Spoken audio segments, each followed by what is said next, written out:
All right, squad. We are on today. We're going to just talk about how to build the perfect obstacle course race. But I think there's something that was brought to my attention that I didn't bring up on previous episodes. So I found out that there was OCR trivia at OCR World Championships. Our Jack Bauer was a participant in the trivia. He was in the audience. He was partaking, and he didn't win. No. Oh, that warms the heart. I thought I went over this before. Nope. Oh, you went over it in your head. Slipped your mind. I talked with Matt about it, and not you guys. If you confuse us with Matt ever again, you're off. We vote you off. Yeah. How bad did you get beat by, Jack? I can't fathom a world in which this happens. I actually took a picture of the questions. I heard there was some extra credit you're trying to get. Like there was questions like, how many championships did John Albin win? And he put down like 6 and then wrote the years next to him. Exactly. Well, we were getting extra credit on certain ones, except not the stuff that I was like, showing off on. How many questions were there? And could we do a speed round of this to prove our acumen over here? Or is it going to be too long? We're setting ourselves up. I don't think we want to do that. I have a picture of the thing. I'll ask you like 2 questions because some of it was, here are 4 faces on a someone's eyes, someone's nose, who are the 4 people in this photo, that type of stuff. Like one of the questions was, who's the guy who founded Tough Guy and like what's his real name? So I got Mr. Mouse, but I messed up on what his real name is. I don't even remember what it is. And then there were other ones where it was like, what year was Tough Guy founded in? And then, who's the partner or who were the 2 guys who founded? Was it 2006? No, it was like 1987. And I actually got it right. 87? Yeah. And I got it right. Older than one Jack Bauer. Yeah. And then it was, who were the 2 guys who founded Tough Mudder? And it was Will Dean. And then, or they said who founded Tough Mudder? And it was Will Dean. And then the other team put and Guy Livingston, and they got bonus for that. So I'm like, okay, I'm going to start writing a bunch of stuff. Let Kirk answer these questions. He wants to answer. I was going to nail them. Actually, let him go. I knew 1987 for sure. But easy. Basically, what I'm saying is there was a heavy UK bias, and as you can see with that, you're Mr. International. Yeah, I got 18 out of 25 correct, and then so did James Burton and his team. James Burton and all of them are from the UK. And then it was a tiebreaker, and it was basically unscramble this word, and neither of us could figure it out. And then he got a clue and then got it. And I was like, that sucks. So yeah. So I held up for the Americans, but you went to OT though. Huh? Yeah, I went to OT. Okay. And I shouldn't have been in that contest. If this was UK trivia, I'm not from the UK. So I held my own. Will Dean's not British. Thought he is. Will Dean's British? Glad you're not on my team. So, yeah. Wow. Yeah. So Jack, mediocre job with trivia, but Sean Roberts was he was on my team. He was very impressed. Him and Jared Newby and a couple others. They were like, how'd you know that stuff? So it was basically me versus the British guys. Their whole team was collectively solving stuff. In better news for Jack, you just got second in an obstacle course race, kinda. Would you call that an OCR? Yeah, hybrid. It was basically a DecaFit style in a stadium. A rig, monkey bars, walls. Tarzan swing or Tarzan ropes. I would call it functional OCR. Yeah, much more on the functional side than OCR as basic OCR elements, but they were still there, and then still running up and down the bleachers a few times. But maybe that'll check work. Out the coverage. I didn't get a chance. Brakken, did you watch it? Oh yeah. Heck yeah. How was it? Why don't you brag about how close those time gaps were? Because they're pretty impressive. Jack, is Jack fit right now? Jack's fit. Better be. Yeah. I'll tell you what. Jack beat Isaiah in a stadium. Which, have you ever beat him before in OCR? And I've beat him one other time in a race a few years ago. I've been close. Like he's been fourth. Was that Texas when he walked off course? No, I don't count those as wins. What was your win over him? It was one of when I lived in Texas, maybe like the Houston Sprint, something like that. All right, so the one he walked off course. The point is, no. beating Isaiah still matters. Yeah. There just aren't a lot of people who beat him, especially in a hybrid setting and in a stadium setting. And it shouldn't matter. Like an OCR on a stadium course versus anywhere else shouldn't matter, but it does. We've all done one. We've all seen that it changes something about the running dynamic of it. It just matters. So that's a big win. Yeah, he wasn't going easy. VJ was definitely in a league of his own, realistically, but I was happy. I was about 6% slower than him, and I'm all about that percent of winner, and that's closer than I was at Palm Beach Deca. So that's what I was going to ask. Nice. So what was the event called? Just give a little plug, because it was a local-ish race.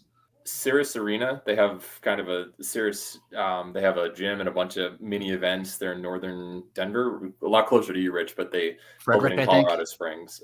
Brighton, maybe. They have a couple locations, I believe. But Jack won for 2 reasons. I say one, I mean beat Isaiah. He got second. Yeah. Because they went back and forth. There were lead changes. We had like 6 or 7 changes. It was a good battle, but go on. Race IQ and mod. And I would say that's it. I'm sure you could point your finger to other things, but he executed. He parceled out his energy correctly. But in the second half, his mod is what brought him back. Yeah. He compromised ran his way onto that podium in second place. It was impressive to watch. If someone was to ask you, Jack, what your mod was during that race, what would you say? I actually ran the splits, and so I like this episode. It was labeled as a third of a mile times 10, so it should be 3.33 miles. But VJ and I both got 3.5 and 3.54. Let's just say it's exactly a third of a mile, so it's 3.33. So that comes out to 5:57 pace for VJ and 6:19 for me. So if we kind of that's not even half marathon. It's tricky because there are stairs and turns. Yes, altitude, a lot of turns. Like there's double stations, kind of, right? Like the stations seem pretty demanding, and stairs. Yeah. Brakken watched the race. It was pretty well set up, honestly. Like pretty idiot proof for the most part. But yeah, But I'm saying you run up one flight of 10 stairs, and that already throws off your minute per mile pace right there. And if you have to do that 6 times per lap or more, you can't count it. So the point is, it's percentage you're going to work off. Up 3 times, so 75 stairs up each time. So maybe close to 50 feet a gain per lap times 10, so 500 feet a gain. Did we talk about that you're going to be at Deca Fit on this show? Maybe before the episode, or maybe I mentioned it because Dade got hurt. And then I was taking his spot because we did mention that. Glenn also is only focusing on Deca Mile, where he'll do really well there. But you're going to be at Deca Fit World Championships about 5 weeks. Mm-hmm. And Kirk, you offered an injury, I believe. This is getting suspicious. I'm still trying to wrap my head around why you're being nice to Jack. Brakken, this is weird for me to overdue. absorb. We're looking at it'll come back I'm just around. in awe and silence over here listening to you just butter him up, and I can't figure out why. There's one other thing that happened this past week. I got the highest scoring point total. Shut up. We're not talking about that. No, go back to mod. We don't care about your highest point total. There it is. Let's hear the mod. Yeah. Mod, I would say, what do you think VJ could hold for a half marathon? Right now, at altitude, but yeah, you're right. The whole stairs. I was saying the same thing. How fast do you think? 5:35. 5:30. Okay. Yeah, I think I could be right around 6 flat, maybe slightly faster, probably high 70s. So yeah, that's about 20-25 seconds different per mile, which is exactly what we were there. So I feel like in terms of my top end speed, I'm not close to what VJ's at, but in terms of being able to hold my top end speed, which is mod, I put up a good showing. Well, 20 seconds per mile difference, though, is a win for you since your time was slower. 20 seconds is less %, which gives you a higher mod. So, but I was battling Isaiah. He was on his own. So maybe, if Kent showed up or Rich showed up, he might have pushed it a little more. But he was definitely pretty gassed at the end. It was. So you have a better mod than VJ is what you're saying. I'll take it. It sounds like to me. Looks like Lauren Weeks is the only one ahead of me. So Miss Mod. Not to pick holes in this, but wouldn't Isaiah Isaiah's pure run metrics be notably the worst out of all three of those. So you could argue if you start splitting hairs that Isaiah's mod was still potentially better than Jack's because his running is so poor. We don't need to dive down that rabbit hole. I'm just saying. VJ went 7:07 pace, and one other thing, or Isaiah did one thing for VJ. He was less than 30 seconds slower than Isaiah on the stations, which is pretty impressive. Like people don't think of VJ as this, stronger athlete, but there's some stuff that like it wasn't heavy, but you had to do some serious output. And for VJ to be that close, I think that's good news for him in some of the like battle bunker and Deca World Championship stuff. I think it's a good sign for him. Give him some credibility. And they don't give trophies to the person with the best mod. Sometimes t-shirts. Not yet. Sometimes. Allegedly. Sometimes. You could be promised t-shirts. Yeah. In other news, I received some conflicting accounts of what happened in Tampa during a said stadium race. Tampa, was that correct? Magida reach out? I heard from someone. I heard from a source that you think Magida would reach out about something like that after he was quoted? No way. What was I accused of being inaccurate on? Granted, this was 7 years ago, minimum, maybe 8. Allegedly, it was Isaiah and Magida were 3rd, 4th. They watched you and Hunter just go the wrong way, and they went the correct way, and it was just you two off course, and then they finished behind you guys, and that was where I think your account was Magida came through in like 14th or something. I thought he was like 9th or something like that. Yeah, that's the account that I heard. You guys should get on and debate this live. Well, we could ask Alec Blennis and Alexander Nicholas. They were definitely there. I forgot who else was at the start line. It's tough to debate something that happened nearly a decade ago because there's no account of old people's memory at this point. But the fact remains, he was the first person to cross that went the right way. That I do recall. And then he said he ended up 3rd overall. Did he acknowledge that I put it to him in the last 100? He did. He said he got up. Well, I heard that he hit the rope. He hit the bell first and dropped from the top of the rope. But then you out-kicked him. You let him have it on that. Did he tell you I talked to him right before out-kicking him and apologized for what I was about to do to him? He didn't mention that. That's real. I locked eyes. I said, sorry about this, Dave. And then I hit the juice. Gonna have to beat you again. Yeah. It's hard to know what's going on when they're behind you, right, Brakken? It's impossible to recall. I mean, he may have watched us go the wrong way, but we explored every alternative before we turned. That I can say. Okay. I didn't know if this was like an apology segment. Maybe we should have something reoccurring. Oh, no. Okay. As long as he acknowledges he was behind us when we went the wrong way, I accept. Okay. And then yes, then the stories line up.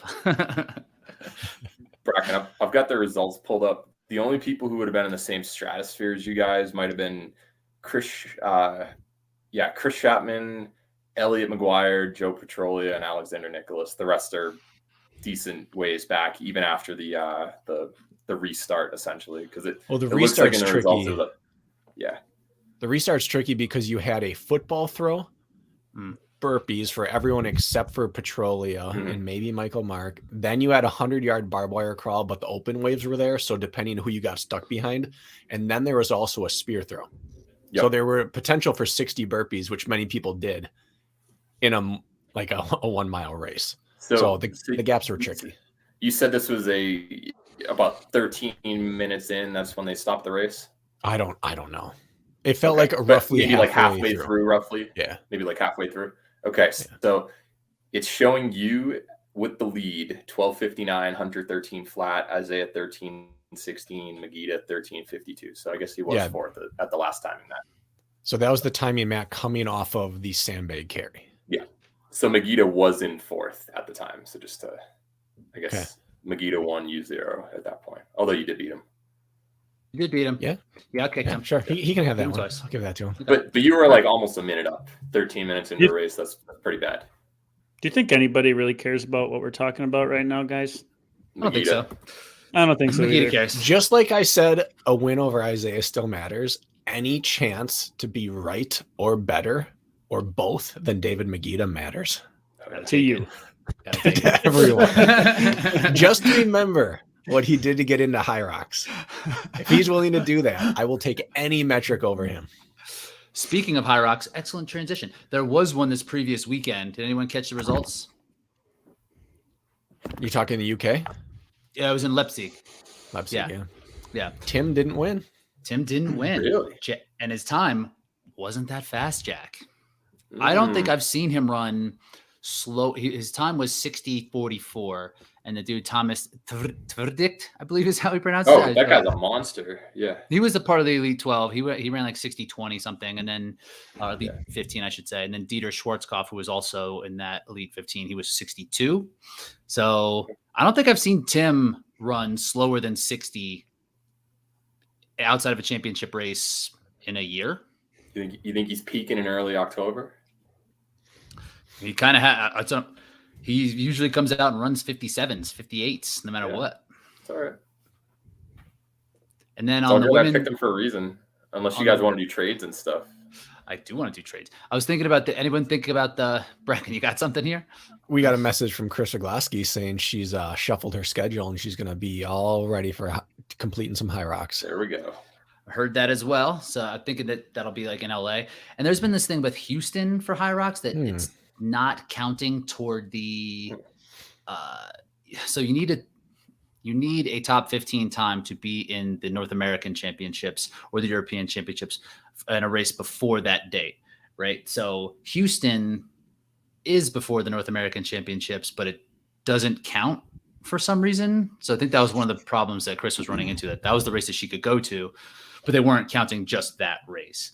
Wow. And not great reasons. I've heard very poor reasons. Kind of like it's something with the race being not being international or something is what they claimed. What does that mean? I don't know. I don't know how the other four races are more international than Houston that are domestic, that are still taking place domestic, but maybe it's a logistics thing that it just it's not like it's the week before the U.S. Championships either. You've got time, right? You do. I think it's July 20 or January 23rd or so, plus or minus a couple days. Like, that's not like it puts everyone in a bind for like quickly running that race and then hopping into the U.S. Championship.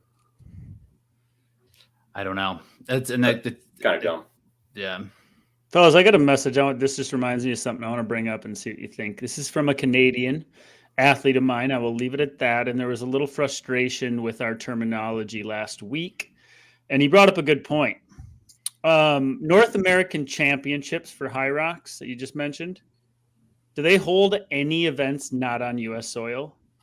And if so, then how is it a North American Championship when there's border issues and such? Is it really just a U.S. championship? Is this mislabeled? And is it Absolutely fair to right? Yes. So so what do you do about that? Because I have a guy who I think would be a monster, but with issues. It's like this ain't a North American Championship, because any of my bruisers that want to come and race like really aren't going to be going through the hassle to do so. So what do you make of that? Are we just making it sound bigger and badder than it is, or should we leave it That's as the it? OCR way?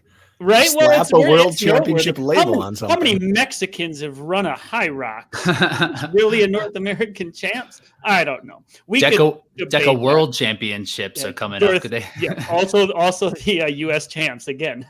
It's just an interesting nuance of labeling. I think, Jack, you made some Freudian slips and you were referring to it as the U.S. champs, I think, on accident, or something without. Well, it sounds like it probably was the U.S. champs, even though my Freudian slip. Well, correct. So I think there was like, even, you guys are accidentally calling it the U.S. champs. It's like, Yeah, I guess I don't know what needs to be in place in order to call something a regional championship. Does it just need to be open to anyone in that region, or do you have to have hosted events in at least every country, a 3-country region, to be able to say this is all under the same umbrella? I agree with the point. I just don't know if there's a precedent in other sports. Might as well call it the U.S. champ. Isn't that the U.S. thing to do? Is to claim everything as it's them? If it was a U.S. based company, we would definitely be calling it that. But since it's an international company, they figured they'll open up all of the Americas to. They should just lean into this U.S. versus the world Hyrox narrative. Just lean into it. Isn't it the other way? Europe versus the world, at least initially. Show these Americans they're not as badass as they thought they were, and then we go in and stomp them. Except the problem is it's Europe versus the U.S. So technically, Europe's more worldly than we. Not even technically. Europe's just more worldly. Not that Spartan has done a lot right at times, but they did go from a U.S. national series, and then when they called it a North American elite series, they actually went to Mexico and Canada. Mm-hmm. One of the rare right moves. It's probably splitting hairs or something that's just a waste of time, but I literally read that email from my athlete this morning. I was like, maybe we'll talk about it. Just a valid point.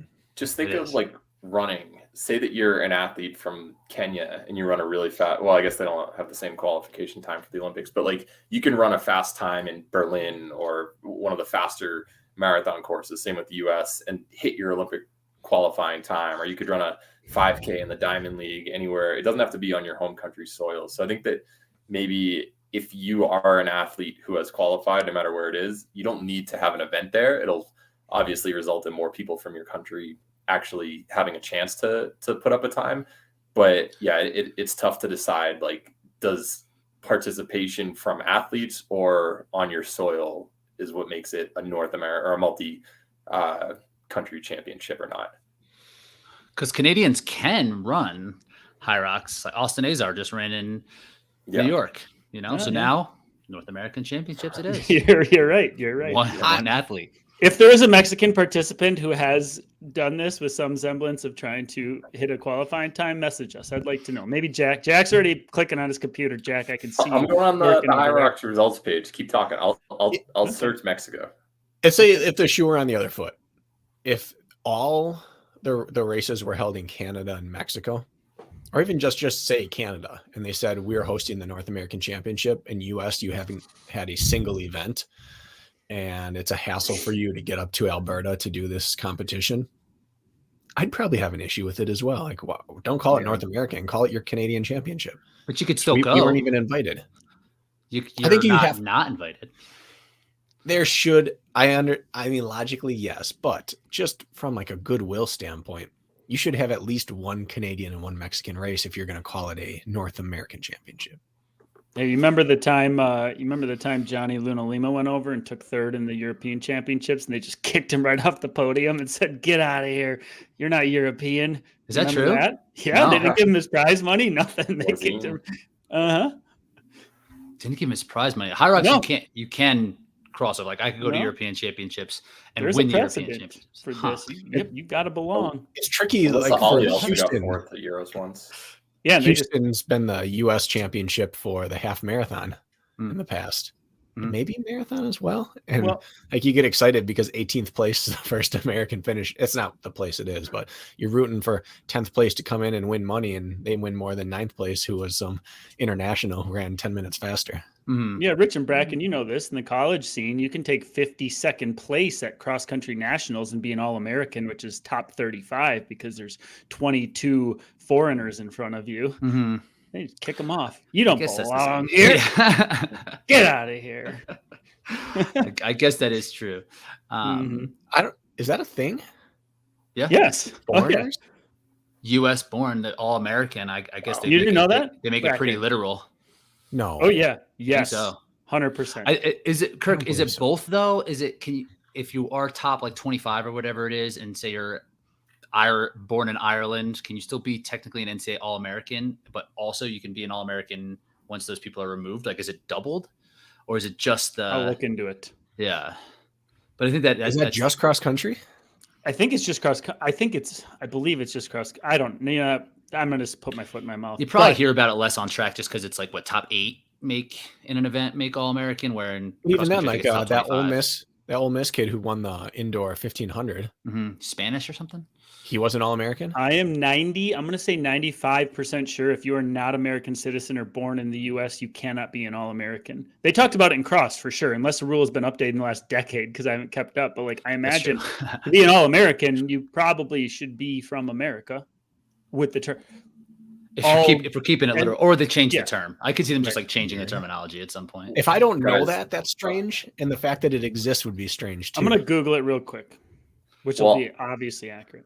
In the meantime, I have an answer for our Hyrox thing. So I looked up Las Vegas World Championship. How many athletes from Canada or Mexico do you think participated? And also, what would the minimum be in order for you to qualify it as, pretend that was the North American Championship? Are you saying in total, like open and everything? Well, Or you are you didn't talking have it just open at the World elite? Championship. Sorry, they didn't have it open. So you have but you have a pro wave up, Yeah, right? they did. At World No. Championship, they had the World Championship race. They had the one Megiddo won. And that's it. Yeah. Oh, Every I'm single considering that person heat. qualified to be there. No, there was no if you didn't run a Hyrox, you could sign up. You had Megiddo still ran in an age group heat. He was But it like was the 35 to elite 39. age group heat. No. Really? Yeah, it was just his own heat, and he just ended up the fastest of the day. Okay. I thought there was still a. Wow, I just don't know anything about the sport today. You're learning things. I was there. You were there. I announced it. You did. Yeah.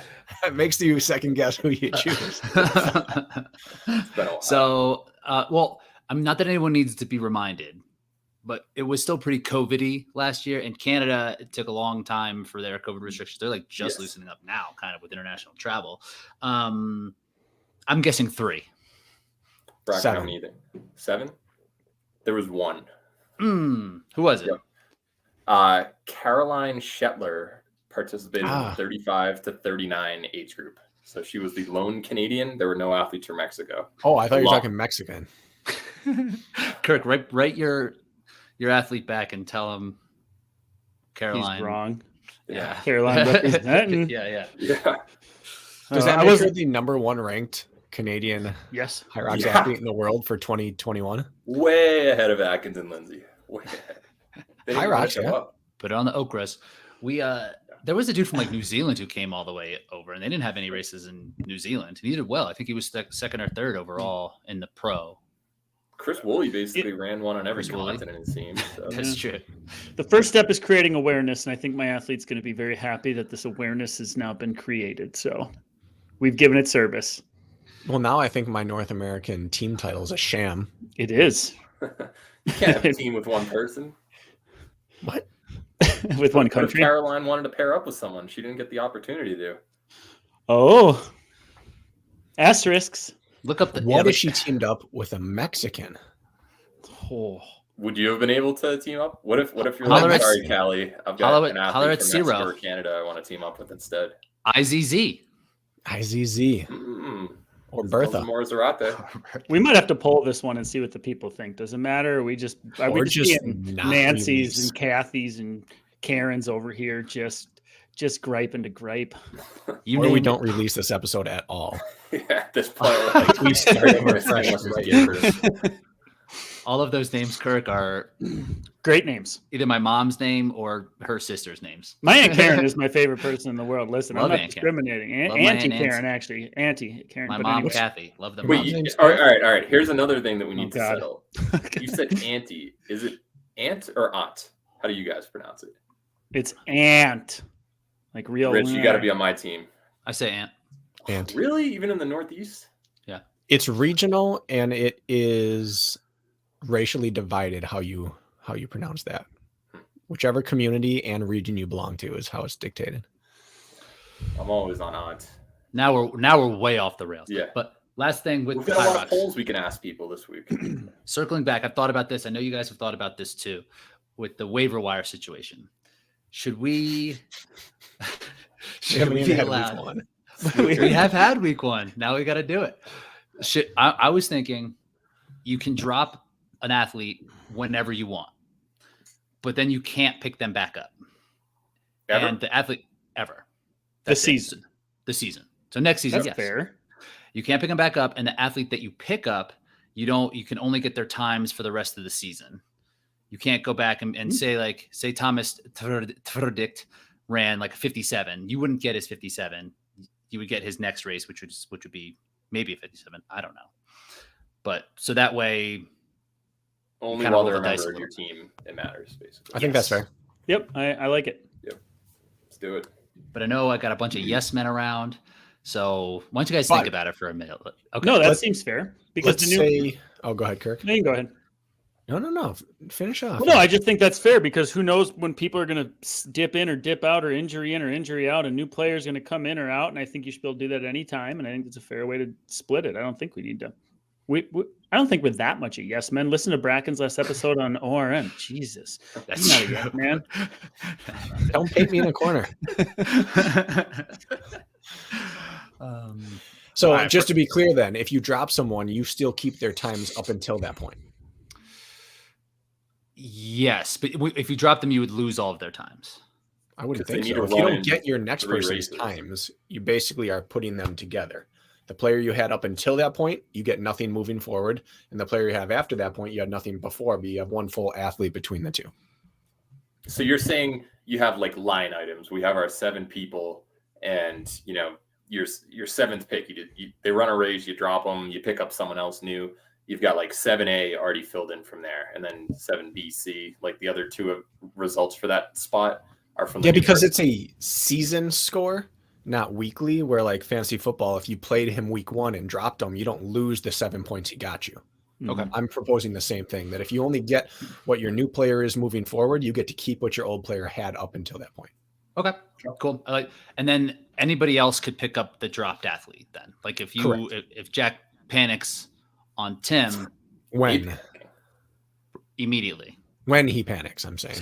when he Picked him with panics. my 2nd pick. He's going nowhere. I don't know. I got my wild card. Magita's time is faster than your number 2 pick. Would you want to trade? Let's think about it. Oh, I'll think about it. All right. Anything else on that? Excellent suggestion. And we could always amend this. Oh, last thing on that. Are we going like adding up our times? So if someone's 60 minutes, 59 minutes, we've got an hour 59 for our score, or are we doing just simply ranking by time? So like who has the first best and then the second best, you get 3 points. That is how I envisioned it at the end of so it's not a team total. It's the times and then scored out cross country style after you see all the average, just so it's not these huge outliers. Does that make sense? I thought you had to have 3 races. You have to have 3 races to get an average score. So say at the end of the 3 races, your time is 63:10, right? And that's like the 5th fastest average time. So you're not going off global ranking. You're going off ranking of the athletes we chose, their average time. Yes. So you're saying that 63:10 athlete might have run 62 one race, 64 another, 63, and their average is 63:10, and we're only looking at the average of our 7 people times 3 teams. That's how we're treating it. Yes, that's what I envisioned. But we can change it. We can amend this. Does it make sense? Let's put a pin in it so we can get to the episode. We'll All discuss right. it out off the air. So we've been talking a lot about world championships lately, Kirk, and how much they mean to us. So we decided we are going to make our own world championship event, what that would look like for us. And this is specifically in obstacle course racing. So we're going to go through a couple different categories and kind of patch together what we think would be a fair representation for one single race to determine the best OCR athlete in the world. Correct? And how good are we going to do by keeping out our own personal skill set biases? That's going to be the interesting part here. Yeah, impossible. Well, now that I don't really do OCR, will just fire off anything that doesn't matter to me. So I'm good. Right on. So there's a couple of different categories, like terrain, the distance, type of obstacles, like what we want to do with carries, what we want to do with different venues. Anything else that comes to mind outside of those couple of categories that we want that would be meaningful for distance? Yeah, I thought I said distance, but definitely distance. Yeah. Type of obstacles, obstacle density. Yeah, mm-hmm. I think obstacles versus tasks is kind of a big hot button for me. And I think the main question we have to answer first, this is just my opinion, is are we creating the greatest course, or do we have to take spectators and viewership into it? Because I think there's 2 styles of course you can make: the best viewable course and then the best course experience for the athletes. And they both could have great tests of fitness, but what style matters more, I think is a question that has to be answered.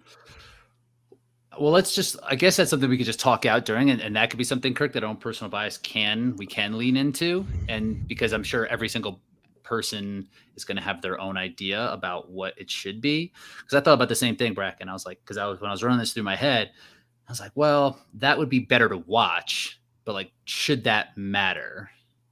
I kind of think it does, but like not a ton, but it's something to consider. So it's a good question. Yeah. Okay. We'll talk about it. Anything else worth considering? And things might pop up as we go. I have a kind of an order that I want to go in, but I'll be happy to move it around.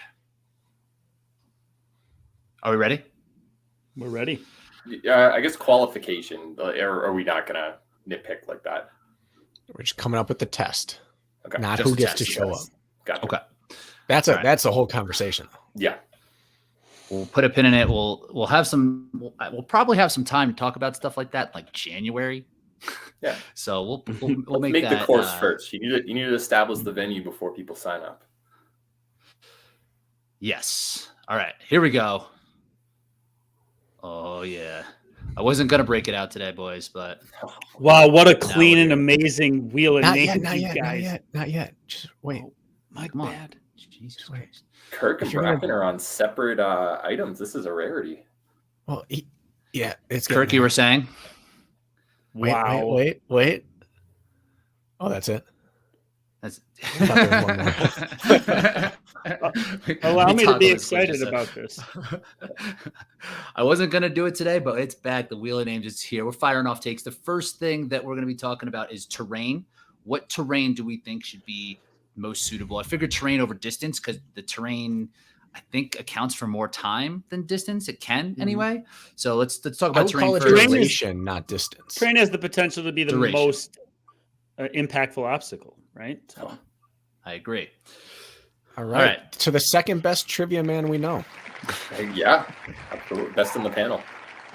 All right, Jack. So when it comes to terrain, what do you think is like a fair choice for an obstacle course racing world championship? What would you like to see? Now, are you saying total elevation type or only like topographical features on the ground? Yes.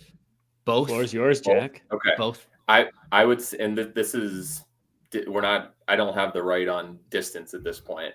I would say you need a little bit of climbing, but it shouldn't just be get to the top, get to the bottom, maybe a couple times doing that. I think that you need sections where there are flat open spaces to run, because uphill running is a skill, downhill running is a skill, flat is a skill. It's pretty difficult to find a way to make it like a third each throughout the course, because you're going to spend much more time going uphill than you are downhill, for the most part, unless you make the downhill a little bit more gradual to lengthen how long you're descending. So I would say getting as close to that 1/3 ratio for each of them, just to kind of have a little bit of everyone's strength at that point.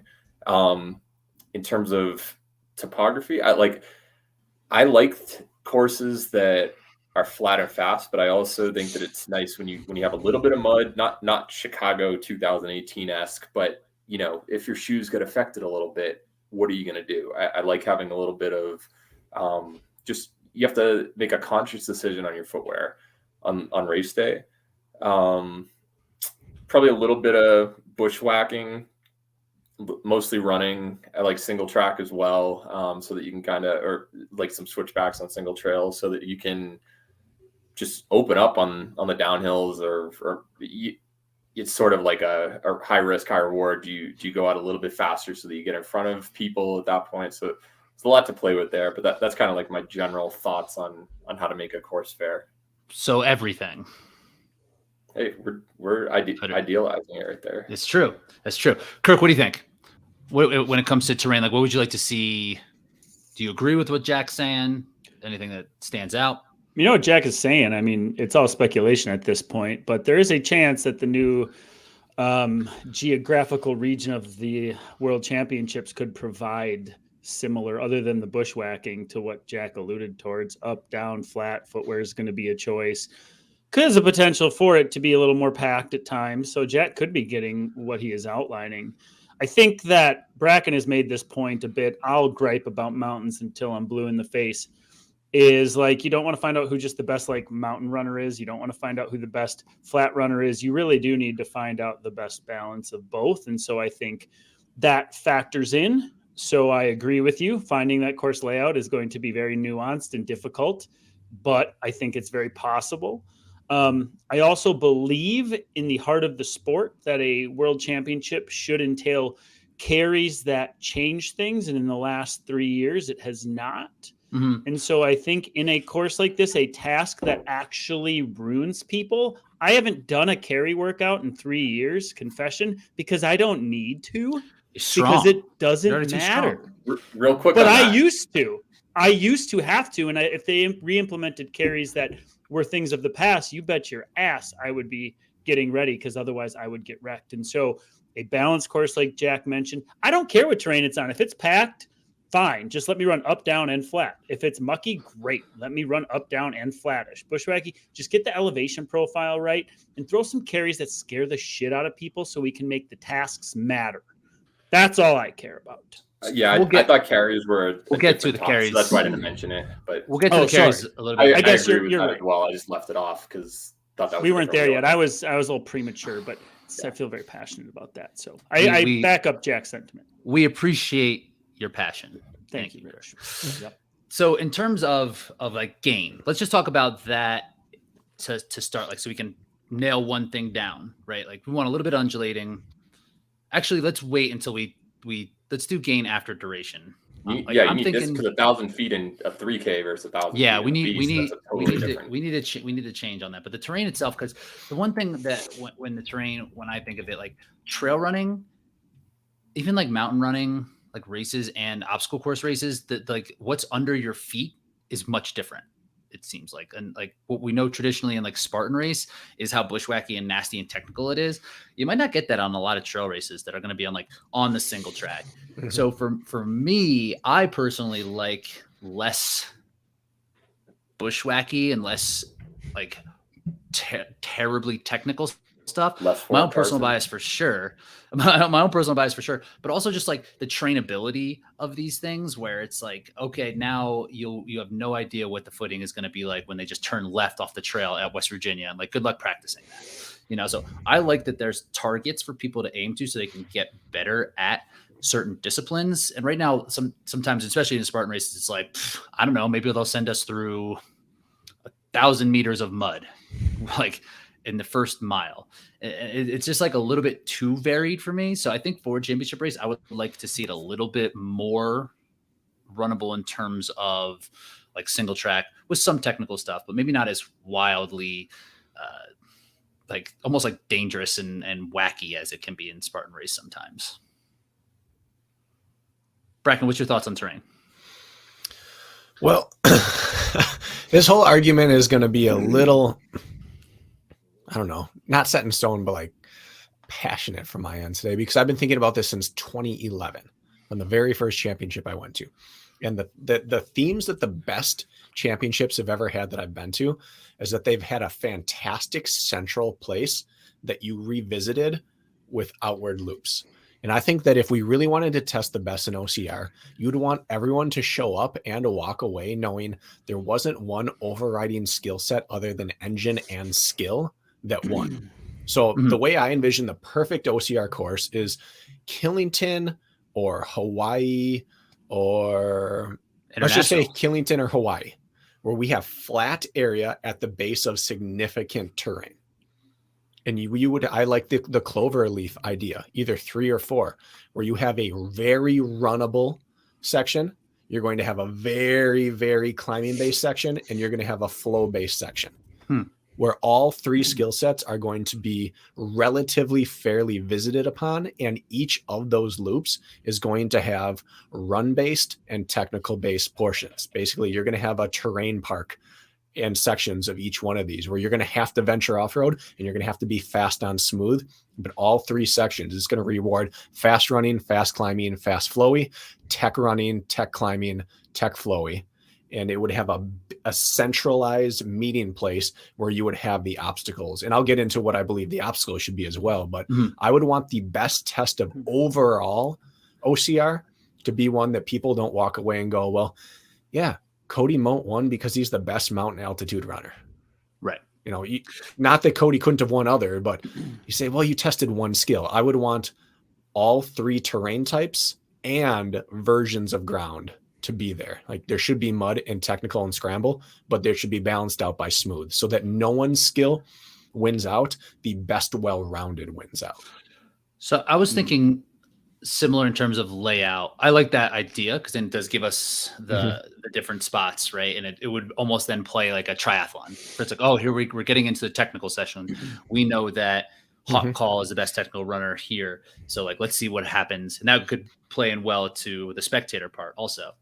But one thing to me that can be a little frustrating about obstacle racing is how infrequent the obstacles happen because of that one meeting zone. Yep. So I was kind of thinking, and people are probably gonna hate this idea, but like having it on what would be more like a college cross country course, so that logistically you could set up the obstacles every quarter mile or something because it's a big wide path, and have it be undulating or have muddy spots or whatever. But I like the idea of having it be spread out, so it's not just like obstacles here and then running.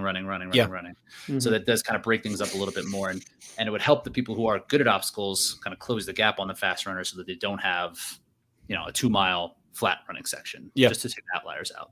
Yeah, and I think that's one of the problems. The great at race experience is that you disappear out for 40 minutes into nature. Yes. But the downside to a race is that then that just rewards the marathoners for a while, or the 10K guys to go out and run, then come back and you hit 4 obstacles and you're gone for another half hour. So I think you would, and I think we can get to this when we get to obstacles, and maybe we're there, but that you would have your big ticket obstacles in view, and you would have your walls, your crawls, your benders, your things that aren't going to cause failures but break rhythm scattered throughout the course tactically. So it wouldn't be like a triathlon where you run, you obstacle, you run your obstacle, you obstacle race, and you hit gauntlets. Obstacle race, hit gauntlets. That's how I would envision the perfect OCR race. I would say never have more than about 5 minutes of unbroken running, even if it's just a simple wall at some random point in during an open section. I think it's like one of the, we're not on the venue seeking end of finding spaces for these events. I have to imagine like that sounds fantastic. It's just going to be that logistically finding the right terrain and topography. We'll build one. We can build one, sure. But I think that sounds great. I think hitting that for one race, like a world championship, no problem. They can figure out a venue for sure which does that without question. Consistency throughout the season, I get like that might not happen, but for one race, 100%. And I can think of a couple places. This is a world championship. Also, just even if the venue doesn't exist in the U.S., doesn't mean the other continents you can't find a place like that as well. Yeah. Thank you for reminding us, Jack, that U.S. is not the only place. Thank you. I thought through this, again, for years, and I've come to the realization, or at least my conclusion, that you could do this on almost any existing course we have. So look at all of our mountain races that we have. They're at a ski resort. And we always look at the ski resort this way. But if you looked to the left and the side, on the left of every ski resort, you have flowy terrain, and back on the side, you have very runnable. So Palmerton has probably a mile loop and just the base area you can hit. If you look at Killington has had a world championship that started with like 3/4 of a mile of gentle uphill. If you loop up and back around in that, that's really runnable. If you looked at even Tahoe had an 800-meter loop at the bottom one year. You look at Morzine, you look at Andorra, all these places have the staging area that if you just shifted your perspective to the right or to the left, you now hit your technical flowy stuff and your flat.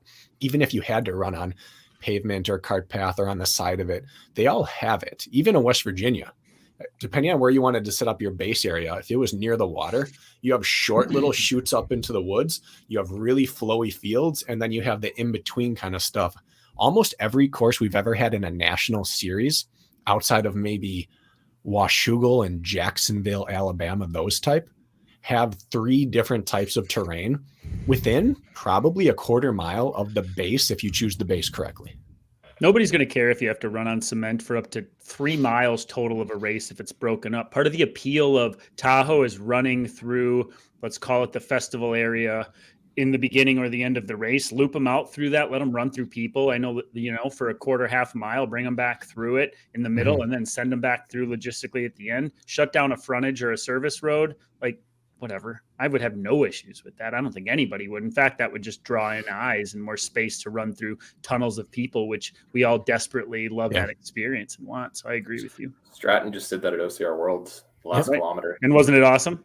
Yeah, always is. And I would submit Killington. I think that for 2023, if I were in charge, I'd bring it back to its roots. You could run a full 5K cross country course at the base of Killington. And then when you disappear 6,000 feet of gain, you can definitely tweak. But if you wanted to, you could have the full death march in there. You could have a carry, and then you have that technical through the woods up in the climbing in between the ski slopes. I think you could do any type of race you wanted right there staging wise. It's interesting at where Palmerton is. It's actually within where I grew up, like the district that my high school was in. So like they actually had the district meet a couple years ago at Blue Mountain in Palmerton. I don't know what that course looked like, but they had it there. Yeah, it's pretty crazy. Palmerton, one year that I raced there, we started with a gradual run up, and then we got into technical off-road wooded running for like 15 minutes. A section I'd never seen of the course before. Yeah, there's so many terrain types. Yeah. So one other thing for terrain before we move on, Rich. So some races we've seen this year, you have it on day 2 on Sunday for the National Series race for the Elite Heat. The course gets beat up from all the racers on Saturday the day before. What are your thoughts on should the Elite Championship Heat always go first on Saturday so the course is as uninterrupted as possible and it's as raw, no one's trampled it down yet? Or do you think that it should be a day 2 thing where the course is a little bit more beat up? You should absolutely put it on morning of day 2 so you have an audience from everybody there on day 1. What Spartan has done before in the past, that makes who cares what happens at the course? Let's get some people on the sidelines to bring some energy. That's what I think. Well, I'm saying it might remove some of the bushwhacking and some of the trains packed down. Like day 2 is often faster than day 1 because you don't have to, make your own path. At that point. But at a you're right, but at a world championships where you have all hands on deck, you could have a mile of bushwhacking and you just, after the race, you go over, you get 5 people and you move the lane over 12 feet. Now you're back into bushwhacking again. Not that I want there to be a ton of bushwhacking. I would just want someone to show up and say, all right, let's say if we chose Joe Gray or if we chose Matt Frazier, or if we chose Danny Moreno, if you chose any one great skill set, would they clearly have the advantage here? You'd want the answer to be no, they'd have to have at least 1 or 2 other things. You just want people to know that it's an all-around test. It may not suit my skill the best, but no one has a clear advantage other than a fantastic all-around huge engine running OCR athlete. That's a good point, Jack. You also can argue like the exact opposite, where all you elites went through first and the course was so trashed at the end of the day or the second day that the conditions were way worse. Like in Jacksonville this year, it was such a mud fest. The course ran so much slower. Mud that was up to your ankles was up to your crotch in some spaces day 2, so like it could, depending on the terrain, it could make it worse or better. It's like very nuanced with the course. But so as a competitor, I'm thinking about this. We'll call it the clover leaf. How's that fair? Brakken, flower petals. I prefer Cloverfield, I think. Cloverfield. Cloverfield, yeah. What was the sequel? 21 Cloverfield Lane or whatever. Cloverfield Lane. So 10, I think so. Yeah. Good. That was the one in the bunker. Yeah. Don't give it away. Yeah. No spoilers in here. So if I was racing the Cloverfield, that I would be able to turn my obstacle brain off, which for me as a racer, because I'm not as strong at OCR, I worry about the obstacles like sometimes if I know they're coming. But if I come in and out of a section, I'm like, okay, I don't have to worry about like anything coming up here because I know it's going to be some walls and some technical running until I get back in. And I don't know if that's a positive or negative where like the cross country style one, where it's going to be a lot more consistent obstacles coming each time. I don't know how that would change the mindset of athletes running in that, or if that even matters. Does that make sense? It's valid. I would want there to be consistent. I just wouldn't want it to be you come into the middle of the woods after an 800-foot climb and the best rig you've ever seen is right there. But you might come around the corner and there's a hoist there. I'd want the audience to be able to see the spectacular pieces. But for example, in Texas one year, the first championship, in the middle of this super technical section, we came around the corner and there was a rope climb. I just didn't expect to see a rope climb in the middle of nowhere. And it was kind of cool. We got to the top of the mountain one year in Tahoe or in Killington, and there was a spear throw. We didn't know there were going to be 2 that year. Like it was broken running. So you still had to be aware, but it wasn't like a nasty gauntlets waiting at any other point other than the obstacle areas. Does that make sense? It's like the meeting ground of the two. It's kind of like you go back and forth on it because truth be told, like when I first started, and I think Rich, everybody had been around those days, it was like, I don't know, whether there are 30 obstacles, 12 of them were classified, which meant you got there and you didn't know what was coming. Yeah. And you know Memory what? game. Yeah, well, that one can go, but it's like, isn't that part of what kind of the allure was? Is like being the best obstacle course racer also means like kind of being like the best adapter to the situation. I feel like maybe that's just like the only way I look at it, but having no idea what's actually coming other than like the 10 staples and then the 15 unknowns. Like I would have no problem if it digressed or reverted back to that, because I still think that is a very integral part of this sport, and what brings people back is the unknown. And I also think that you could still claim the winner very easily and justly when everybody doesn't know what 12 things are, whether it's the old farmer's carry or some sort of drag, or if it's some new obstacle nobody's ever seen before and it's a figure it out. Well, I would say whoever wins earned it that day and you don't have to question it. So I think we have this whole like biggest pet peeve with this sport is this whole get this crap into the Olympics and turn it into ninja. Like, go away. I hate that idea. Let's keep it more raw and rugged. That's why I haven't participated in a Hyrox yet, because I like being outside, getting dirty, the unknown around the corner. I don't know. I think that would be a nice take on OCR still. I agree with that. In terms of hiding the obstacles, I would still want to see the terrain map, because 100%. If you don't know a 3,000 foot climb is coming, I mean, that's not fair. I think you need to know roughly what your course is going to be. I 100% agree with that without question. I think that's a necessary. Brakken, did they ever hide the elevation profile from you guys way back in conception, or do we There always just wasn't one? If there wasn't, or You you don't know got how many times you're going up and down Killington. Yeah, one of the best run races I thought that was a fair is a weird word, but well-rounded was the original OCR Worlds back in Ohio, and they had that central meeting area, and you saw these crazy gauntlet of obstacles, and it was really cool. But the first part of the course was really runnable. You came back in hot and did a section of it. Then you went off and you hit this very steep climbing area of it, but still runnable. And you came back down through and did a few obstacles. And then you hit some technical creek running and back in. You disappeared back into the ravines and came back along. And so you consistently were surprised with obstacles in the woods. You came around a corner on day one and there's a sternum checker. Like, holy crap, I'm chopping my feet coming down into this thing because it's slightly downhill. And those people who were able to get their feet under them and flow into it got like a 3 or 4 second advantage right there. And day two, those that didn't, they nailed it that time. So you saw probably like 60% of the big obstacles, but 40 still came up and kind of like surprised you on course. But they weren't like you came around the corner and had a 75-foot rig you didn't know was there. It was a little bit more of a functional skill-based obstacle rather than technical skill. And it was a great mix. So I think it kind of satisfies that kind of, we need to know what we need to know, and we need to find out who can adapt on the fly as well.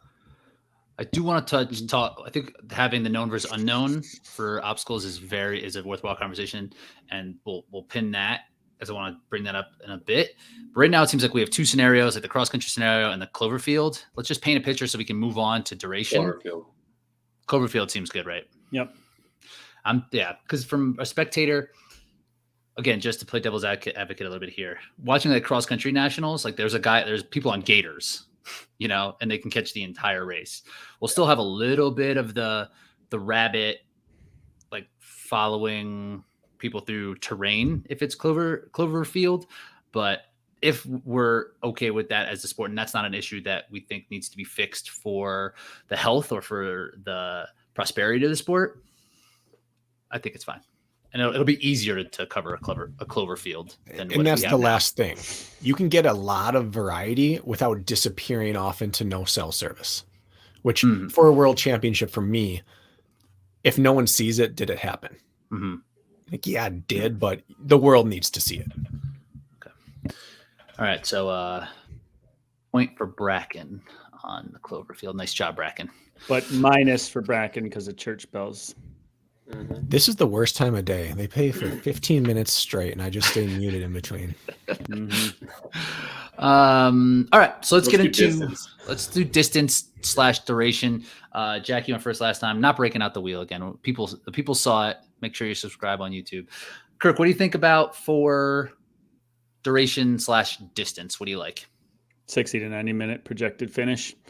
75 aiming for with the best of the best. You can ask those folks to come up from what we would consider a 30 to 40 minute race, and you can ask those folks to come down from the 2 to 3 hour race. I think you just split the difference. Who cares if you call it a super, a beast, or a whatever you want to call it? I just think you shoot for somewhere in the middle. I think that's a fair test that nobody can complain about, and I think that's the right sweet spot in my opinion. Seems fair. 60 Brakken. to 90, hover around 75 for best projection.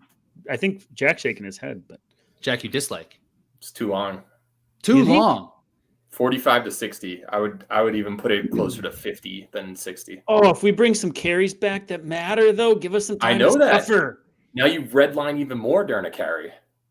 You're Yeah. stretching it out. You're I don't know. I feel like the longer it gets, you're not going to see people be taking risks and super red line. Like, you'll see more blow ups. Sure, that's great to watch. But it's always going to favor the people who have more time on feet in their training rather than everybody having a chance if it's a super. I started with you, Jack. I always thought 5K, 10K, it's the same event. Half marathon, it's different. And half marathoners can meet down at 10, 5 can move up to 10K. If you can run a good mile, you can run a good 5K. So yeah, let's settle around 30 to 40 minutes. I thought that was ideal, but you can't fit it all in then. And what you end up getting are nonsense carries that don't matter, like grab this shake weight and run That's for what 40 I meters. think. Or you can't have more than one big climb. And to me, climb once, descend once, tests engine. Climb twice, descend twice, tests uphill and downhill running. Because anyone can fake one climb if your engine's big enough. And I know I said engine should be the only factor that wins out, and it should, but you're not finding out. Let's say we did the Cloverfield and there was a climb section. An 800-foot climb and descent doesn't necessarily show who brings that skill to the table. And I wouldn't want to shortcut anyone. It would get back to over rewarding obstacle proficiency and flat ground running. So now I've leaned more towards an hour is enough to show it all. An hour is absolutely enough. And I don't think it should cross 90 minutes. I would say 50 to 70 is like the ideal meeting point between, yes, is it too long to technically redline? Maybe. But that just sub red line distance actually is attractive to me now, because then you have to make decisions. Jacksonville, there was no decision when that was a National Series race. It was pure fitness, and proficiency is all that mattered.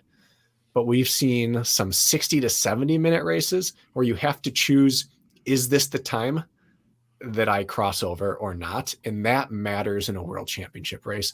And then finally, I can't think of an endurance off-road event that's short and palatable to the masses.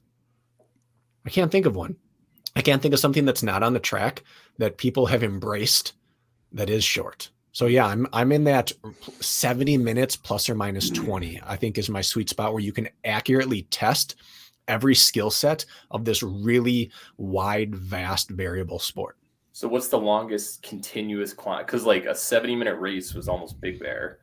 And then what was slow? Low 40s, and they're both supers. Like same distance roughly, but yeah, having 3,000 feet of climbing versus 500 feet, that's a huge difference. And you said like an 8-minute climb, or an 800-foot climb. That was an example. Sport. Yeah, I know. What's that? A 10-minute climb roughly for the best in the sport. So are you saying 10 minutes unbroken? That's about the biggest climb you'd want to see in a race? Do that a couple times, or? I'm saying I want to see 2. I think if you have a climb section the climbers are going to be pissed off if they have to go up and down once, since the real climbing starts once your legs are trashed from the first climb and descent, in my opinion. Again, I'm not saying any of this is accurate, but I think that the most fun race to blast would be 20 to 40 minutes. But I don't think you can fit all of what OCR is into it. And like it or not, this has become a long distance sport. So I think you can find the middle ground there, which is right around an hour. You can fit the whole thing in. I'm okay with 45, 260, like I said, but maybe I'd stick at 60 if we're going to go on the long end. I just think 90 is too long. Kirk, I think you're going to start. Kirk's going to start doing math for us here, I think. What do you mean? You start adding in a carry and a climb, and we start breaking down how much time do we even have available. The beauty of, like, I remember back before they went to the very like structured sprint 5K Super 10K. We're talking Spartan exclusively, but I never left an old school Spartan Super feeling like I didn't find out who the best obstacle course racer was. Like 8 to 10 miles. Who knows? It was circa day, an hour to 2 hours. We didn't really know. And yes, some courses favored the others, but I never remember feeling dissatisfied. And I feel like a true obstacle course race is like some sort of like work of art, some sort of song and dance. You have to ebb and flow throughout the course properly. And I just think if all the elements in which I believe in should be there, like I have nothing against Ninja. I think Ninja's a great sport. I would rather us separate ourselves more than lean into the Ninja side of things, which just means like more time out there as an endurance sport. And yes, it's a personal bias, Jack. So like, of course, like I want to spend more time on course. But I think like that song and dance needs time to develop and play out. And when you conclude all the elements, I just think you would be cramming it in just a little bit if you're going to include it all. But that's a whole debate in itself. Nobody's right or wrong in this conversation. It's just like, this is our opinion. Well, you said separate from Ninja. What's the longest Ninja event? Is it anywhere near 45 minutes like I'm proposing? It was the gist of what he was saying. It was comparison. Correct. Just like I think this started as an endurance sport, testing your physical limitations.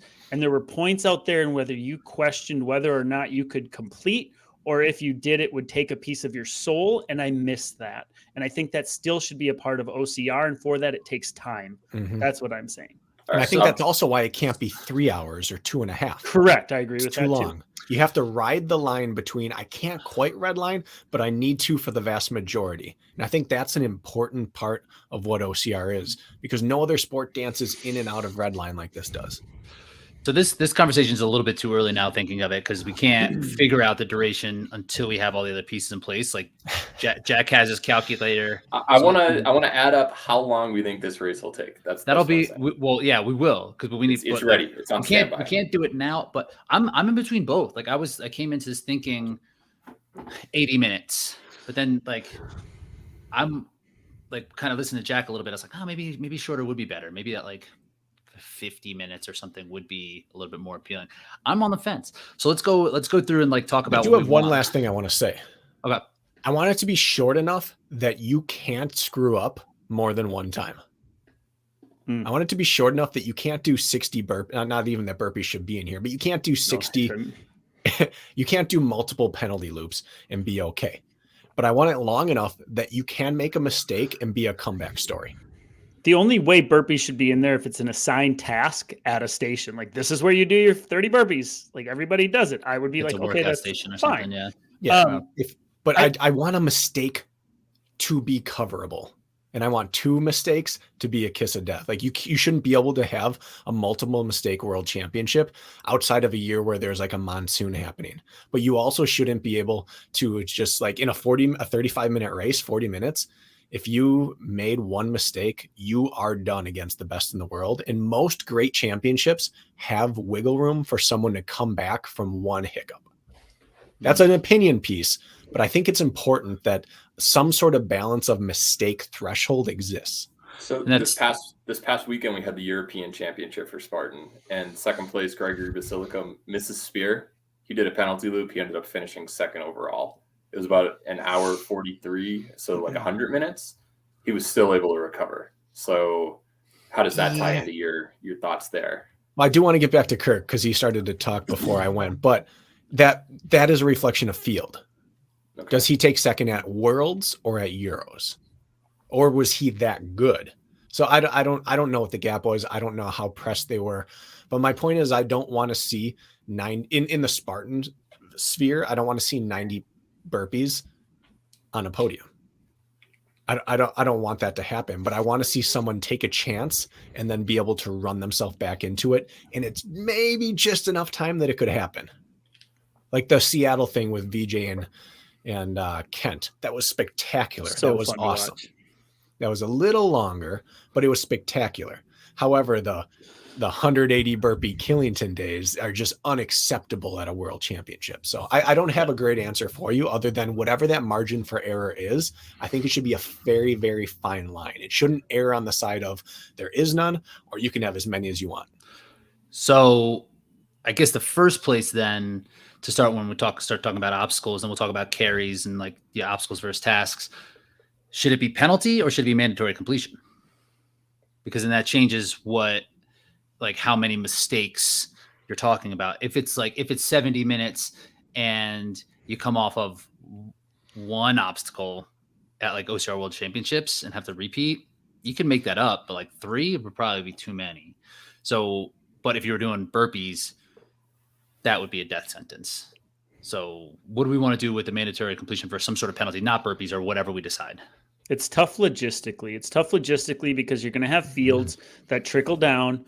You get a wet day in a women's field and suddenly Olympus has 8 options and it's so backed up. They're like, you're going to have to send them somewhere, right? Because all the qualms, I mean, I listen to my age group athletes about OCR WC and other things, and some really good athletes were sitting there waiting in line in a championship race. Podium contending athletes were sitting there waiting to get on a damn obstacle in a race in which they should have a contention to be on an obstacle. So it's so easy to say mandatory completion. It is so easy. And I know we're talking about the tip of the spear with the elites and the top end pros, but you can't do it because you can't have that happen you can't have backups, or there has to be some viable secondary option. Maybe it's only on select things that we know we're going into. Like, yeah, monkey bars are mandatory completion. Figure it out or cry yourself home. But this X, Y, and Z needs to be penalty loop or something because it just happens. And I want to say mandatory completion because that's what I believe. I actually do, even though people think I'm pro Spartan, pro burpees. But if you look at it, trickle down, there's got to be an option. There's got to be an option for people on certain things. I don't know what you guys think about that, but Jack just disagreeing with me today hard. He hates you. I think it's a skill set. If you cannot complete, let's use a rig, for instance, or like monkey twister monkey. If you can't get through that, you are not one of the best obstacle racers of the day. That's like being, I'm not as good of a climber or as good of a descender. Like, figure it out. You have to get it done. Are we speaking to the top end pros though? Because if you're a viable Col de Rosa top end and you get stuck at Olympus because it's a wet, gross day, and now you're sitting there with your thumb up your ass, like that's not a championship race anymore. When you are held up at some point. You can't control the weather ever though. UK OCR Worlds then. Like then you have to start. This is the thing that I haven't decided in 12 years. Retry lanes are a viable option, of course, but UK OCR World Championship 3K. That's the reason why not to have mandatory obstacle completion. What happens? How many people finished 3K in the UK that one year? Oh, you're talking Canada in the rain, right? No. OCR Worlds in Europe. That 3K year where Albin. Oh, that wasn't OCR Worlds. That was Euro OCRs. Euro OCRs. Yeah. Like at some point, if there is no limiter on what you can do obstacle wise, mandatory completion becomes an issue. And so I can't decide because you have something like biathlon, which is proven where you don't have to hit every shot, but there's a penalty that costs you, and it's not burpees. I think we can agree burpees are a terrible thing. And so I'm kind of with Kirk that there needs to be pick your time. I think some places you should have obstacles that it is a known commodity. Every OCR athlete needs to be able to do this, or you don't belong on course at the World Championships. Mm-hmm. And that should include difficult rigs. That should include twisters. That should include certain things like that. But if you can't, you got to retry it.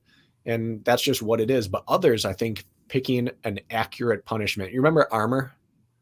Mm-hmm. That obstacle, that's a dumb obstacle. If you had 2 of those with fat grips, you had to pick up if you slipped off a lache. That would probably be a just punishment where the people who can make it, they get a 20-second lead because of it. And you get 20 seconds of blowing out your grip because of it. Like, you've been punished for your fault and they've been rewarded. I think there are certain times for it. The downside with mandatory completion is that when it goes bad, it goes really bad.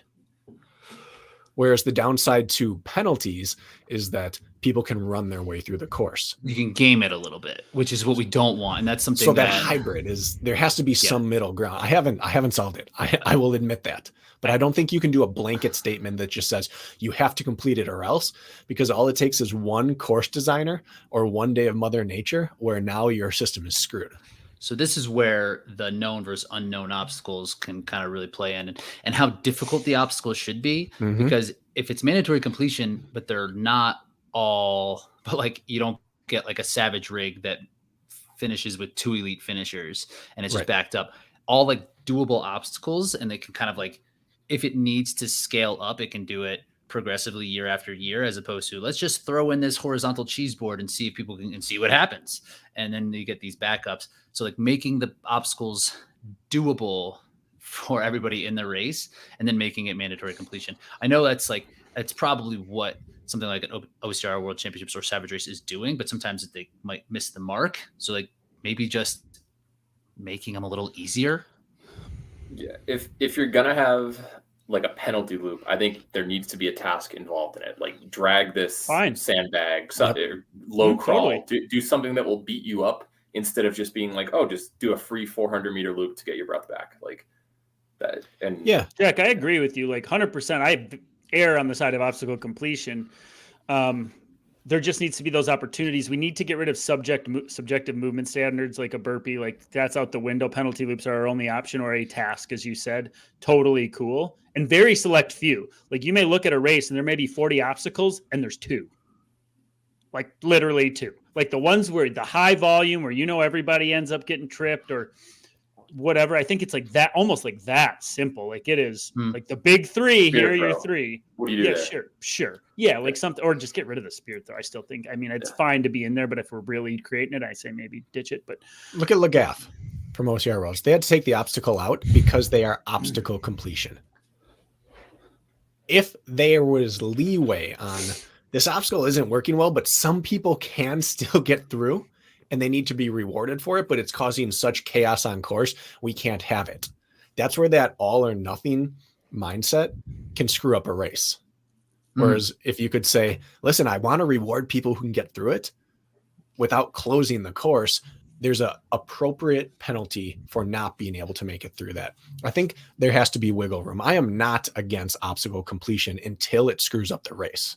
And Jack, I'm going to backpedal just a hair and say to you that I feel like I'm defending some of my age group athletes' frustrations right now. And I know we're talking about the top end of the pro or elite field where like, yes, screw it. No, there's no need for any of that. Finish the race the way it's intended and don't cop out by taking a penalty loop. But like, I think part of me, I can't help but like let the age group frustrations I've heard throughout the season ooze into my decision making or opinion. Do you know what I'm saying? But if it was just like, if we're just taking the top 30 in the world, like finish the course, that's how it's intended. I think I'm just like letting that bias creep in. Man of the people. Yeah. I'm just looking at it. Atkins will never have this happen, or Lindsay, but if it's like, if they can't get through something, is that really a world champion right there? So like 7 years of the Tour de France when everyone was doping, there's just no world champion this year. Nobody finished the course. So that's how we're going to do this. So say we have the Cloverfield set up and Kirk, if I'm understanding what you're saying, like you would go out, you come back, you do the flat terrain part, you come back in, say there's 3 or 4 obstacle, ninja style obstacles. One of them is a penalty one. 3 of them are very completable that have to be, mandatory completion, monkey bars or something, sawtooth type obstacles that you have to get through. Everybody should be able to do it. And maybe one that comes with a penalty. So like, is that kind of what we're saying? Like having even like flagship obstacles that if you can't do, it's going to be way worse for your race. Yes. Yeah. Even better if they're in the middle of the Cloverfield where everybody can see it. Yeah. Well, and there are some obstacles that if you have to retry, you're not getting it. Mm-hmm. Like if you have to do it more than once or twice, you will not get it. Whereas we saw with Lindsay at OCR Worlds, she just had to figure it out. It wasn't a task of strength or skill. She just didn't have the technique nailed, and she figured it out, and it took a few and it cost her, but she got to move on. On some where you're sitting there and it's like, well, now I don't even have the hands to do it. Like, take your punishment and move on. You're sitting. So an obstacle that you would have to identify what happens if you have to retry. Do you have chance for improvement and you can get through and you can show us how you can adapt on the fly and overcome adversity? Or is it like, if you can't do this, we know you can't do it. Go take your penalty and move on. So yeah, like a good example of that is Littlefoot, what Lindsay had a tough time on. So that would be a mandatory completion obstacle. And then say the next one is drop zone where it was kind of a problem. That might be one that if you try once or twice, like it's just not going to happen. So like that might be a penalty one where you take a sandbag, take a shake weight or the toothpaste tube, and then you can run it over some walls or whatever. And that would be the penalty for that. Like, so I kind of like that, like having specific ones that you have to do and other ones that you don't. I don't. And this is one that we're going to get it from both sides on. And I'll just say there isn't a good answer because technically obstacles should matter as much as running, but you can't the argument of, well, what is a bad uphill or downhill runner? Are they going to burpee out? Well, no, but you don't, unless you're injured, you don't lose the ability to get down the mountain. You might lose 30 seconds or 60 seconds or 90 seconds on the descent, but a bad downhill runner could figure their way down the mountain. If you fall off an obstacle and can't figure it out, you'll be there all day. And that's where the difference lies. It's flow of a race. It's not philosophy of obstacles. And I'm not even worried about that as much as I'm worried about the one who is showing up, is capable of finishing this rig and is still backed up by just a bad design or an unfortunate backup, right? Like if you failed the obstacle, like this is an obstacle course race, figure it out or take your penalty if it's an option. But I'm more worried about the ones who do everything right, show up and still like they're spending thousands of dollars to travel. They are investing a lot of time and emotional energy into this. And then it's like the one who shows up and there's a backup because the logistics weren't figured out right, which that does happen. That's the person. I'm not worried about the one who can fail it. I'm worried about the one who can complete it and still it affects their race because of the logistics. This could be something that would be more of a qualifications type of question for us. It's like, okay, should there be 100 people in the age group championships or should it be 30? And should we just have so if we're building out like the perfect race, I think that backups is really a specific problem that we have with the system now. But if we were to erase the whole thing, I think that we could come up with a solution for that without it needing to be like making the obstacles be different. Here's another thing. So you mentioned on backups. I think Kirk, you mentioned, the women get there and there's a backup before. So Spartan European Championship this weekend, they sent men and women off at the same time. I think that is something I would want in our ideal World Championship event. What do you guys think? Disagree. I don't mind it at all, to be honest. I think that it brings out the best in the. You hear it all the time from women that they're like in races. Yes, not at a World Championship. No, because what and then the coverage is all convoluted. It just like, why wouldn't we have it separated? Why would they run the men and women 5K at the same time? That just like. I think any woman should have the opportunity to qualify for and run in the men's race. But a championship race is not a time trial. It's not a test of how fast can you go. It's competing against the people who are in your division. That would be my take. And see, I don't think I think I'm stuck on this backup thing, but I think it's like, well, if you have the top end of the elite or pro fields on both ends going together, like they're going to be spread out evenly no matter what on ability, regardless of gender. And as long as flow of course happens, I think that is actually a good option to not worry about flow of course if it's gated entry. I'm not saying it should be done, but I'm saying flow of course, I don't think it's going to cause many hiccups. As far as the prestige of racing your own gender on the same start line without intermixing, sure, I could see the other argument, but I think flow of course, I don't think it matters at all. I think it might help. I mean, this is a different issue, but I would really gate a World Championship.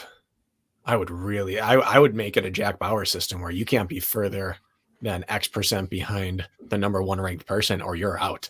Yeah. Like there may only be 7 people in this field. There doesn't need to be 100 people at a World Championship race. They can start 5 minutes later with the elite field, but the pro championship field would be super elite. Kind of like how they do in marathons. Between the Olympic trials and the Olympics, you still got really good athletes at the trials, but who made the Olympics? They're on another level above the people who are on another level. Yeah, the Olympic start line for the marathon does not look impressive. It's a small contingent. Mm-hmm. The 10K is even less so, but it's all good. It's just a dense field. Right. Yeah. Okay. What else on this? So like, should we say number? Do we like the idea of like some mandatory completion? Some I have another element of courses that I think would be interesting. Swims. Do you think that should be part of it? I go Should either there way. be a water crossing where your body gets wet, whether that's a Tahoe or a nice warmer thing? Should it be 7 minutes like West Virginia? Should it be a quick 1 minute dip? Like, I go either way. I think it's terrain and should be counted as such, or an obstacle and counted as such, rather than a test of fitness. I don't think someone should, just like anything else, you shouldn't walk away and be like, well, the fact that the best swimmer had a 3-minute event. No, it shouldn't be that, but it should be just like any other sort of technicality on course. You got to be able to move yourself over the course. So I don't think we're talking multiple minute swim, but being able to get in and out of water is useful for crossing terrain. I'm just looking back at Mexico when VJ won and Eugenio almost drowned. Like, right. Should that be an element? That's another thing entirely, which is there should not be a life jacket at a world championship water crossing, unless it's like Western states where there's rushing water and you have to cross a line to get across, and for safety, they throw a life jacket on you. No, if you can't swim, I'm sorry, you have to take the penalty loop. If you need a life jacket, you're either not in this wave or you're taking the equally taxing penalty loop. And you have to get wet. Like, yeah, maybe it's a barbed wire crawl that takes the same amount of time and you're getting soaked with a hose the entire time. I don't care what it is, but no, you should reward the swimmers for being able to swim, and you shouldn't saddle anyone with a multi-minute vested swim either. Yeah. I would say, talking about like what the obstacles should look like, we're talking mandatory completion. That would include task-based obstacles. And I will just say it, that the task-based obstacles in recent years have been a damn joke. How hard is it to carry the Atlas stone 10 feet and turn around and come back? You know what I see? Make it 100 feet. Make it 200 feet. Make these things miserable. Give them something awkward to carry, like the yoke carries we'd see at times. Like the Husafeld cross or whatever. Husafeld stone. Oh, whatever. Love it. Make us suffer. That's why we show up to these things. Don't make us carry stupid armor for 7.5 seconds. That's just annoying. Make me question that I signed up for this race and prove to me that output still matters in a non-running sense. I know the word obstacle is in there. I almost wish it was like task racing as much as like hybrid, like Hyrox can be. It's like, make some things in here that scare me. Force me to challenge myself in a different way other than running and change. Otherwise, I got to go run and do some pull-ups to train. Like, that's all I do, and I get through things fine other than missing my spear this year.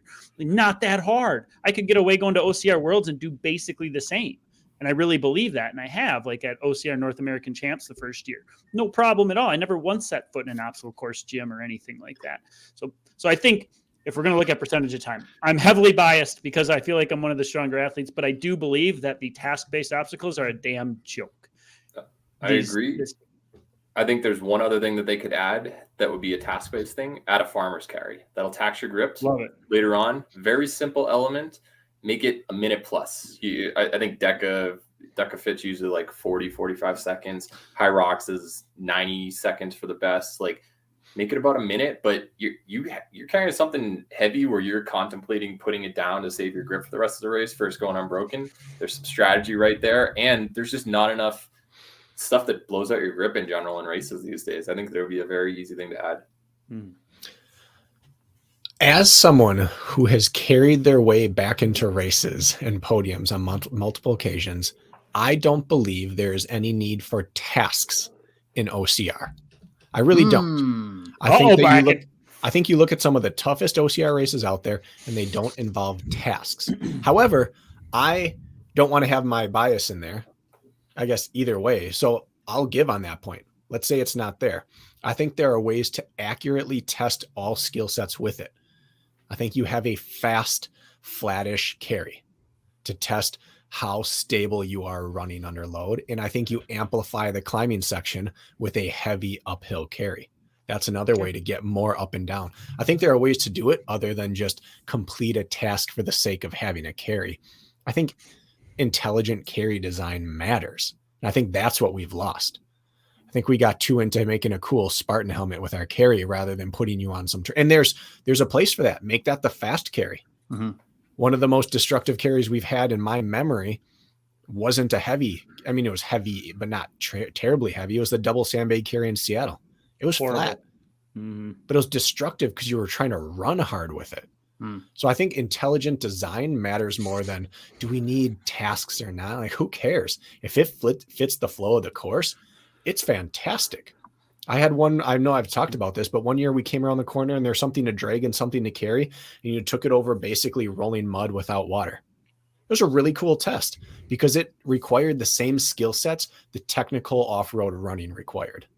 Balance, hips, your ankles over terrain, being off kilter with things. Like, it was a good test. It wasn't so heavy that anyone was left out, but the good, strong carriers put tons of time there. So I just want to see it matter without being a struggle bus. We don't need a quarter mile long straight up Killington double black diamond, but a version of that. It's still just, it can't be the make or break, but it has to lead you to break. And I think that's the most important thing in OCR. To me, no task should break you, but it should make the next task break you if you're not prepared. You should be able to survive any obstacle, any carry, any climb, but you might cramp because of it 10 minutes later, or you might fail the next thing. I don't want to see people have to put their carry down on the side of the mountain and rest 30 seconds, but I want to see them struggle so much that now they can't bomb the next descent. I think it's a culmination in OCR, not one like, haha, we got you moment. So go ahead, Jack. But Kirk wants it. What implement? Nobody's I right was just here. gonna say, sandbags or buckets or a log? Like, what are we talking for carries? I think Some drags, something. I don't care as long as it's uniform. I As long as hate it's that should be having standardized. I would say get rid of the bucket on the shoulder personally. If we're gonna do a bucket in the race, that doesn't. It's just a glorified sandbag that's a little less comfortable and it doesn't tax your grip like it used to in the bucket carry. I think that double sandbag carry, got to throw one in there, even if it's for a minute or two. Just it breaks your core, and that makes you a little less stable and just breaks you down throughout the rest of the race. Bucket's dumb because it's so subjective, but the same thing is accomplished through an Atlas carry with no rules. Yep. If you want to Isaiah Vidal it and get it up, or Atkins and expand your chest and run like that, do it. If you want a front carry, do it. That's part of what OCR is finding your best route through. But take away the necessity for rules based on an obstacle. Yes. Just carry this big uniform stone, which everyone's going to weigh the same because you make it out of a mold. Take it there and back. We don't care how you get it there. You can roll it the whole way if you want. That's just going to be really slow. That's what I'm thinking. Like a heavy dead ball. So like a rubber sandbag. That's because the sandbags, even like we've seen this, like they leak. They're not taking care of them. They're just not. I don't know how much your sandbag weighs. I can only feel the one that I have. I don't even know how much that one weighs.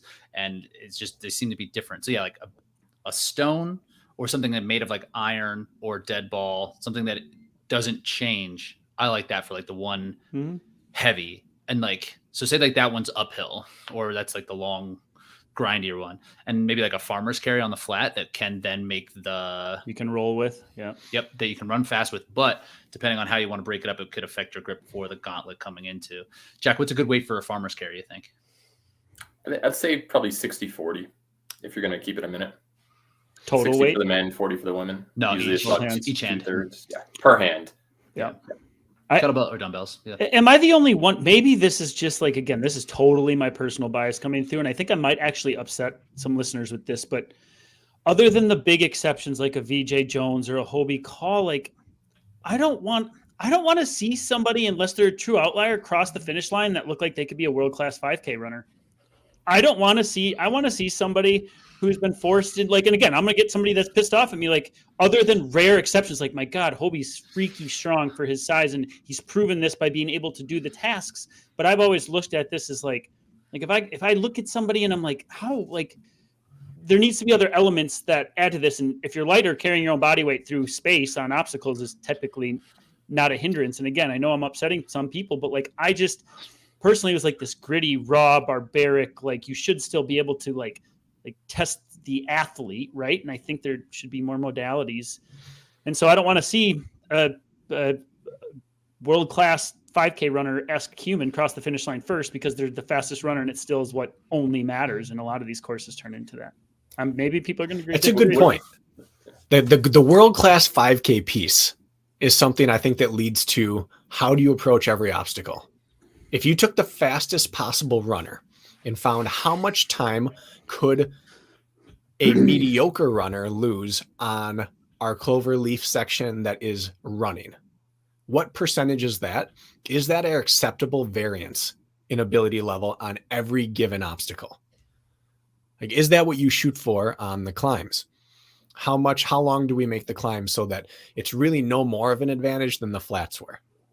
How heavy do we make these carries so that, like, should you be able to lose 7 minutes on a 10-minute carry, or should you lose 30? Like, I don't know what that is, but do you want to shoot for equality amongst the degradation of skills, or do you want to set movement standards that are, you need to be able to do a 50 run monkey bar, you need to be able to do 70-pound farmer's carry, you need to be able to do a 300-pound tire flip 30 meter? Like, do you have standards, or do you try to hit a moving goalpost like many sports do, which is we want to keep the variance between our best and our worst about this far apart so that no one thing kills the race, but it's the accumulation of it? That's more what I was getting at. You just said it more poetically and articulate. Well, you're just doing the mountain man eating a bear's heart with his like bare hands and teeth kind of thing right now. You want it to be visceral. Yeah. And I want some reason for why it's visceral. Like, how visceral can we get? Yeah, that's like, there's a certain like floor and work rate or ability level that everyone's going to have to reach.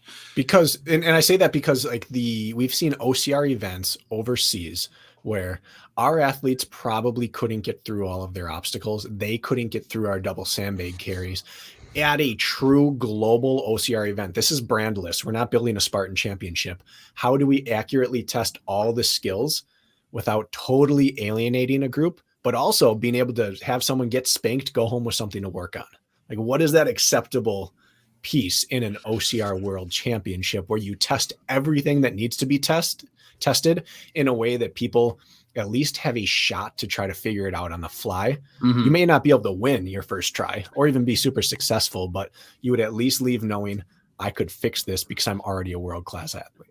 Whereas like if we were to use like the heavy dead ball, heavy Atlas stone for an example, and for the men's weight, it's 100 pounds, right? Like immediately that's knocking out all of those world-class 5K runners. But if it's like 70, that they might be able to get it up and carry it at their belly button or something. Out.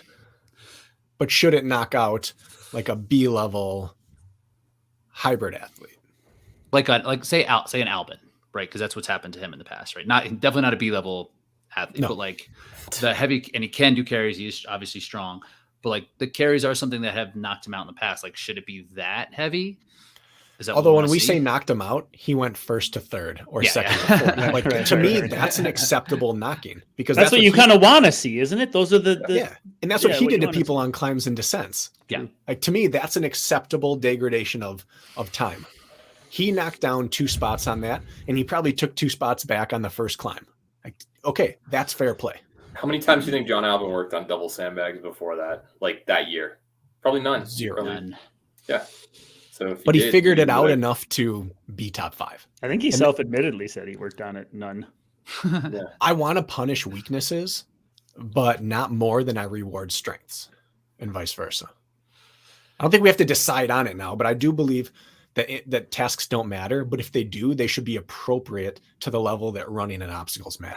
How about something like this? If we're doing 100 feet out, 100 feet back on the the Atlas carry. If we have a 70-pounder, everyone can lift that up. You might have to put it down a few times, but if you go unbroken with it, you're going to save so much time. You don't have to do that second bending, second getting it up, moving again, do that a few times. Like, it's not too heavy. It's completable, but you're going to have a serious gap formed if you go unbroken. Yeah. So this, to me right now, this question is hard to answer, Brakken, right? Because it's like it's so theoretical. But I agree with it. What what CrossFit does, they have athletes who didn't qualify for the games and they come in, they're the demo team, right? Mm-hmm. So they do the workouts before and then they adjust them to get the desired result. So we probably have to put together something like that, right? Like even us four, we could be the demo team, like see like what happens at the different areas, like so that we do know, or have a couple different athletes who are right. Let's do that. To see what happens. Let's do it right now, but based on historical record. What are the best, most illuminating carries you've ever done in your career that you think belong at a world championship? Well, you're asking about the ones that have broken us or the ones that have tested you. For example, the double sandbag in Killington the first year, no one was prepared for that. And it was carnage and it was kind of dumb. But as a result, next year people got through it while struggled. That next year was a very appropriate challenge to me. The first one was just super dumb. Mm-hmm. Well, like Atkins would argue that it was great because he was the only person that knew how to do it. But that's kind of the point, isn't it? Like double sandbag and Big Bear, I went from 12th to 7th in one carry as Botras and Glenn were wriggling on the floor, but me, Kent, and Atkins were the three that didn't put it down. And that's appropriate. It changed the race. Like 12th to 1st would suck. You're splitting the hair, right? Some people are going to break and some aren't, and that's kind of the idea, right? Just find a task or some. If you detach like the plate drag, for example, we'll detach it, make 4 times as many, and make them drag it through a 100-meter loop. Like some people are going to have to rest, pause, and let their grip and quads recover, and some aren't. Like that could be the same version of something. It's going to get completed. It's just like there's pretty easy ways around that, wouldn't you think? There's no judging for that either. It's just you get it done. My point was Max King went from like 3rd to 19th or something like that. Atkins went from a minute or 2.5 minutes. I'm going to be wrong on this. A minute and a half down on Cody to 4 minutes ahead. Like it was too big of a shock to the system. But the next year, I think Chad and I shuffled 5 spots with people and a couple of people shuffled back 6 spots, but it rewarded you without being the end of the whole day. So like, I guess I don't want to argue that point anymore, but what have been the standout carries? Like I always think of your yoke carry at USA OCR, Kirk. Like that to me struck me as that's a cool test of OCR. It was great. And I did a rec bag carry through, it was like over under through and barbed wire in OCR Worlds one year. That was a standout test to me. I got to run with it a little bit, but you also had to be functional with it. And the pure mountain runners were just like, what do I even do? And they're bleeding out time, but they got through it. Yeah. So Brakken, those are 2 examples. What other Cody Moat struggling on sandbag carry that year in Killington? Remember 2017 when he won the world championship? What he did in Tahoe? He had the fastest double sandbag carry that day. Like he worked on it, got rewarded. So if you had to put a carry in, let's say there's 2 carries in the event, 2 or 3. What carries historically would you just transpose into this event? I like a double sandbag carry. It doesn't, maybe not like a Palmerton that's just like absurd, but like something maybe like what it was at Tahoe, but maybe 2/3 of that distance of the half plate. Yeah. Or like a 90 to 100 pound sandbag. Like that sounds crazy, right? But some people are going to go up and down without a problem. And some people are going to have to set it down 6 times. And that's that. I like the element of double. One heavy one or 2 lighters to form a like same exact weight. Do you like a 50-50 or do you like a single 100 to make it 100 pounds? How do you think that? I don't know. I think there should be 3 carries. Okay. I think there should be a double. I think there should be a farmers, and I think there should be a choose your own adventure. So the double, you're going to have to get it up here. Yeah. That's the only way to carry it. The farmers, you have to carry it down here. And then I would if I could take 1 carry, I would take the bucket carry from Palmerton. It's always at the base. There's 3 sides of a square. It's destructive, but it's not actually very long. Right. It's just kind of brutal. And I would make that an Atlas stone instead. Like carry it however you want. We don't care how you carry it, but it's going to be steep uphill and steep downhill. And your grip and core is going to decide how many times you put it down. Definitely. So I think an upper, a lower, and a double, or a choose your own, a lower, and a double would be the way to do it. And I'm just thinking like an Atlas stone on a hill is just such a recipe for a disaster. And maybe it's not on a hill. Just ankles just smashed downhill when it watch the European Championship coverage. Bag, yeah. Someone dropped it and you can see it rolling downhill and there's a volunteer chasing it because it went down. So what you would have to have is the carry would have to go up like this over and down like this. So if you ever drop it, it has a clear run down to the bottom, and it would be like a DQ. Yeah. But anyways, I would. That's not going to help the guy with 2 broken ankles. Well, at least that guy got DQ'd who dropped his Atlas stone and broke my legs. That's right. I would test 3 planes of carry. Yeah, and like it could be like an odd sandbag, like I said, the Husafeld bag, right? It's like a cross. One would be heavy, kind of get it or hold it. Yeah. 1 heavy, 1 awkward, and 1 fast. I think that would be appropriate. I would obviously give ground in any of those, but I think that it would test appropriately. So I'm going to bring out the calculator for our. Where we at? For our duration. Well, hold on. Can I? Before we do that, I've been meaning to wedge this in. Is I think the most important question we answer before we answer the duration question, like how long you're saying, how long is this race going to take when we add in all the elements, right? Roughly. We have to establish like an average vertical gain per mile. Like this is our state. We're shooting for 150 foot of gain per mile average throughout the course. Or I think that's going to make a big difference, right? No matter if it's a 6 mile or a 10 mile or somewhere in between. I think we need to know if it's 2 big climbs or 1, or if it's 3 little ones. Like, don't we need to have like we're going to shoot for X? So like 100 feet per kilometer, something like that. Right. I think that's the wrong way to look at it. I think it's the right way to look at it, unless you're doing cloverleaf. I'm saying as far as calculating time goes. I think you split up time. Let's say we compromise and we said it was an hour. 15, 30, 45, 60, 15 minutes of flat, 15 minutes of rolly technical, 15 minutes of climbing, 15 minutes of obstacles and carries. I think that would be an even way. Now you would have to play with that, obviously. And if it was 80, it's 20, 40, 60, 80. Like you get to play with what you do in that time, but you've got to fill 20 minutes of running and 20 minutes of hills and 20 minutes of steep climbs and 20 minutes of carries and obstacles.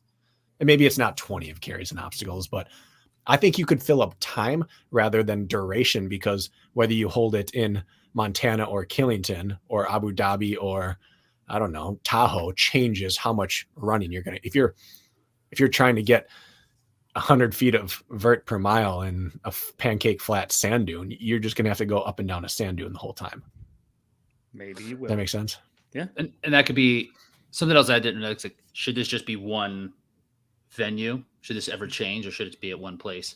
But for the, I guess, I don't know. I don't know. Would you split distance or time, or like metrics or duration? How would you split? What do you guys do for tracking your volume each week? Do you do miles or minutes? I think it's 50-50 with people. Yeah. As off-road runners, I do minutes. I'm much more time-based than minutes hybrid. Yeah. Kirk, how would you split it? Well, I just think like your idea is great, but thinking about the nuances of the venue you're working with, like to segment it sounds great in theory. Like we're gonna do the climb portion now, and we're gonna go up and down, and then we're gonna find the perfect rolling terrain on this side of the course. Like I think it's just like I'd be happy if I could just see like the numbers settle and be like, I know I'm gonna roughly get 150 feet of gain per mile or 100 per kilometer, and I can train my energy systems appropriately ish. I understand what you're saying as well, if they get the right venue for it. I just think like just general markers being like, I know what this is going to be. It's going to be a roughly an hour long course. It's going to be roughly 1,500 feet of gain, and all the stuff in between we'll see when we get there. Like, okay. I don't know. I don't care. I just think metrics to establish balance. That's it. And I think to that point, it doesn't have to be sterile loops. Like this could be Asheville. The first loop is always going to be hilly and climby, but it's technical. The second loop is going to be hilly and climby, but it's service road. And the third loop is going to be hilly and climby, but it's going to have a long, flat finish. The elements could be evenly parceled.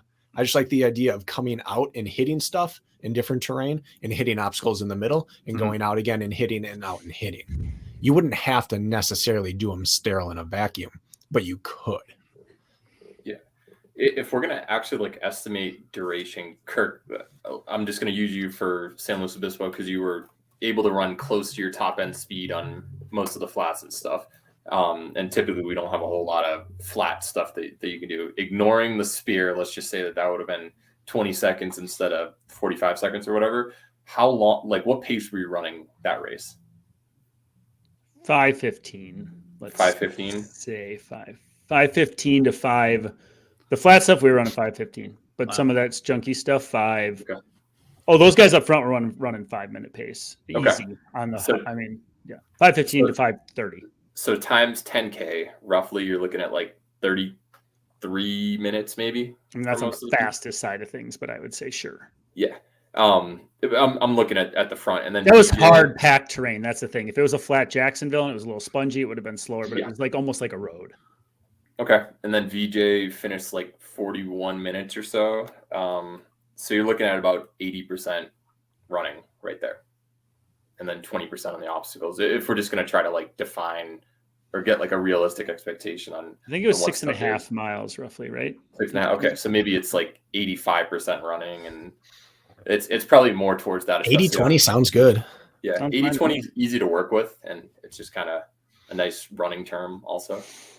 So yeah, if we're doing, so 20% obstacles, Brakken, you were mentioning like a certain amount of time on carry, a certain amount of time on obstacles. You think maybe 10%? I shouldn't say time on obstacles. I should say time on carries. We're just breaking it. So maybe 10% obstacles, 10% carries. Because like a wall, that's not going to take you even close to the same amount of time as doing a heavy carry. So if we're looking at 10% of a 60-minute course, let's just say you're looking at 6 minutes totals of carries. They don't need to be these long, ridiculous carries, but a 2-minute double sandbag or a 3-minute double sandbag, and then a 1-minute carry it however you want, and then a 2-minute farmer's carry, like that's going to break you a lot. 10 minutes or 6 minutes, that's all it is in a 60-minute course. But I like that setup. So where does that leave us then with duration? You need basically 48 minutes or so. So let's just call it about 50 minutes of running at that point. Over for what distance are we saying? That would probably be a hilly super. Okay. Maybe slightly longer than a super. 6 miles of running. Yep. 3 of it fast, 3 of it rolly. Ish. Technical is going to slow you, even if it's fast. If you're, having to lift your knees a little bit more, go through some marsh, you're going to slow down a bit. You're probably looking at 1,000 to 1,500 feet a gain, realistically. I like that. I think that's just like gut reaction. What I was thinking, like 1,500 feet. I thought 10K, 1,000, 1,000 feet, just like big round numbers. Like that'd be you're never going to hit it right on the nose, and obviously each venue is going to be different. But I feel like a 10K with 1,000 feet of gain and some solid carries and a little bit harder obstacles. That's a pretty good setup. But that was roughly Asheville last year, and that was a 10K with like 800 feet of gain, and that was one in what? 39, 41. It was quick. So maybe, but not with how would the carries 3 heavy? How long are we saying these carries? One might have taken a minute and a half 4 or minutes, 2 5 minutes. Yeah, but yeah, like a couple minutes farmer's carry. Yeah, 4-2-1. Yeah, 4-2-1, something like that. 4-2-1 Okay. For like the lead person, like we think the fastest athlete's going to carry this in 4 minutes. Yeah, what's the best of the day? What would Alyssa Hawley do in her heyday versus Atkins or something like that? Using that Killington reference point, if you got done off this fast 2 to 3 mile loop with obstacles and flowy stuff, and you went up and hit a 500-foot climb, descend, carry up and down 100 feet, and then climb another 5 and descend through the woods, like that would seem like if you had to carry for 4 minutes right in the middle of that, that's a destructive carry. Yeah. How long does it take you to get to the top of Highland, Kirk? Like race effort? Yeah. Like 1:30. Yeah, so a double length of Highland to the top and then down. Would that be long enough to be considered a useful carry in a race, do you think? That'd be brutal. Yeah. And so that wouldn't have to be more than 5 minutes. Yeah, so it's like the double sandbag would be the 4 minute. The heavy dead ball would be 2 minutes, and the farmers would be 1 minute or something. I'm pretty sure at Big Bear earlier this year, I'd have to look up on Strava, but I thought it was like 150 feet of gain, roughly, about 25% grade for the bowl when you went up and then crossed over and then came down the bowl right there. It's about 150 feet of gain. Most of the top guys and women, they were taking 3.5 minutes or so, I thought. So, you don't need a ton, maybe like 50 feet a mile or per minute, something like that. That's all it comes out to. And so what could someone lose on a 3 to 4 minute carry? 3 to 4 minute double carry, a lot. 3 to 4 minute regular, 15, 20 seconds, probably. What could someone lose in a 2 to 3 mile flat run? A lot more than that. A minute. a minute. Yeah. I mean, that's kind of feels equivalent there. Yeah. What could you lose in a 3 to 4 minute steep climb followed by a 2-minute steep descent? Probably about that same thing. Yeah. Depending on how technical it is. That seems fair. So we think a 10K distance is enough that we're agreeing on. For me, it just makes me feel like it's a little short. With I don't think climb, we- with a I know decent that's amount what of you're using climbing- for your example, but Yeah. I guess I would care less about. I mean, 10K, you see it and it sounds short, but that was. there's no other cute marker to put like the next step up. If you're like 8 miles, well, that's like our US centric unit of measurement. Like 9 miles. how about a 15. 12K? Like, I mean, I think 15K is the best distance I agree, but Yeah. because that falls into duration. Yeah. Yeah. Are you going to see a lot of separation between the winner of a 60 versus an 80-minute race? Yeah. You think so? Yeah. I'd say 60 versus 100, you'd see a little bit of a difference, but 60, 80, there's still under I think that that's when the half separation comes. mile. Okay. We just make our own thing called a 13K. Yeah. Who cares? yeah. Yeah. One other element that I've always thought would have been really cool to have in a race. I don't know why it's never happened, but a lot of these mountain races or races that are held at a ski resort have a chairlift. I think it'd be very cool. Get everybody just gather at like mid-mountain and start the race downhill from there. I think that would be a different type of perspective. And on your climb, and then everybody, I know that it kind of hurts the whole festival area right there, and it might be difficult to do, but like there are some shorter ski climbs. It would just be cool to have like a 300-foot descent right off the bat and see who takes a risk and might blow up their legs a little bit. I hate that idea. It's a good As a one-off. racer. It's be for a good one-off race. Yeah. However, I like the idea of of starting on top. Yeah, starting near the top, a shorter climb followed by a long descent. Yeah. Brakken, we train at Granite Peak. That would be the perfect venue if an OCR, like the top is big, it's a park. You could go down and finish up, grind to the. It would just be beautiful, but I doubt that will ever happen. Yeah, we did a downhill start in Killington for a world championship one year. It's only about 100 meters. It was chaos. Yeah. Well, everyone's fresh, but I'll let you guess who made it first to the bottom in his debut Spartan race. Atkins It probably. was Ryan Atkins blasting off the line downhill. Yeah. Yeah. So what did we decide on gain? Where are we at? 1,000 to 1,500 maybe. That's my choice. Doesn't mean it's what we're gonna go with. What do you want, Chris? Especially if you had under 100 feet in the first 3 miles, 500 feet in the next 3, and 1,000 feet in the next 2. Mm-hmm. If it was like an 8-mile race, you went flattish, rolly, and then climb, or in any order. If most of it came during a third of it, that's suddenly legit. I agree. Not just sneaking it in 100 feet at a time. You need to have a part Make it where cool. I think Right. power hiking might be encouraged also because that's a skill set. And You it can't doesn't have take a much. 10%.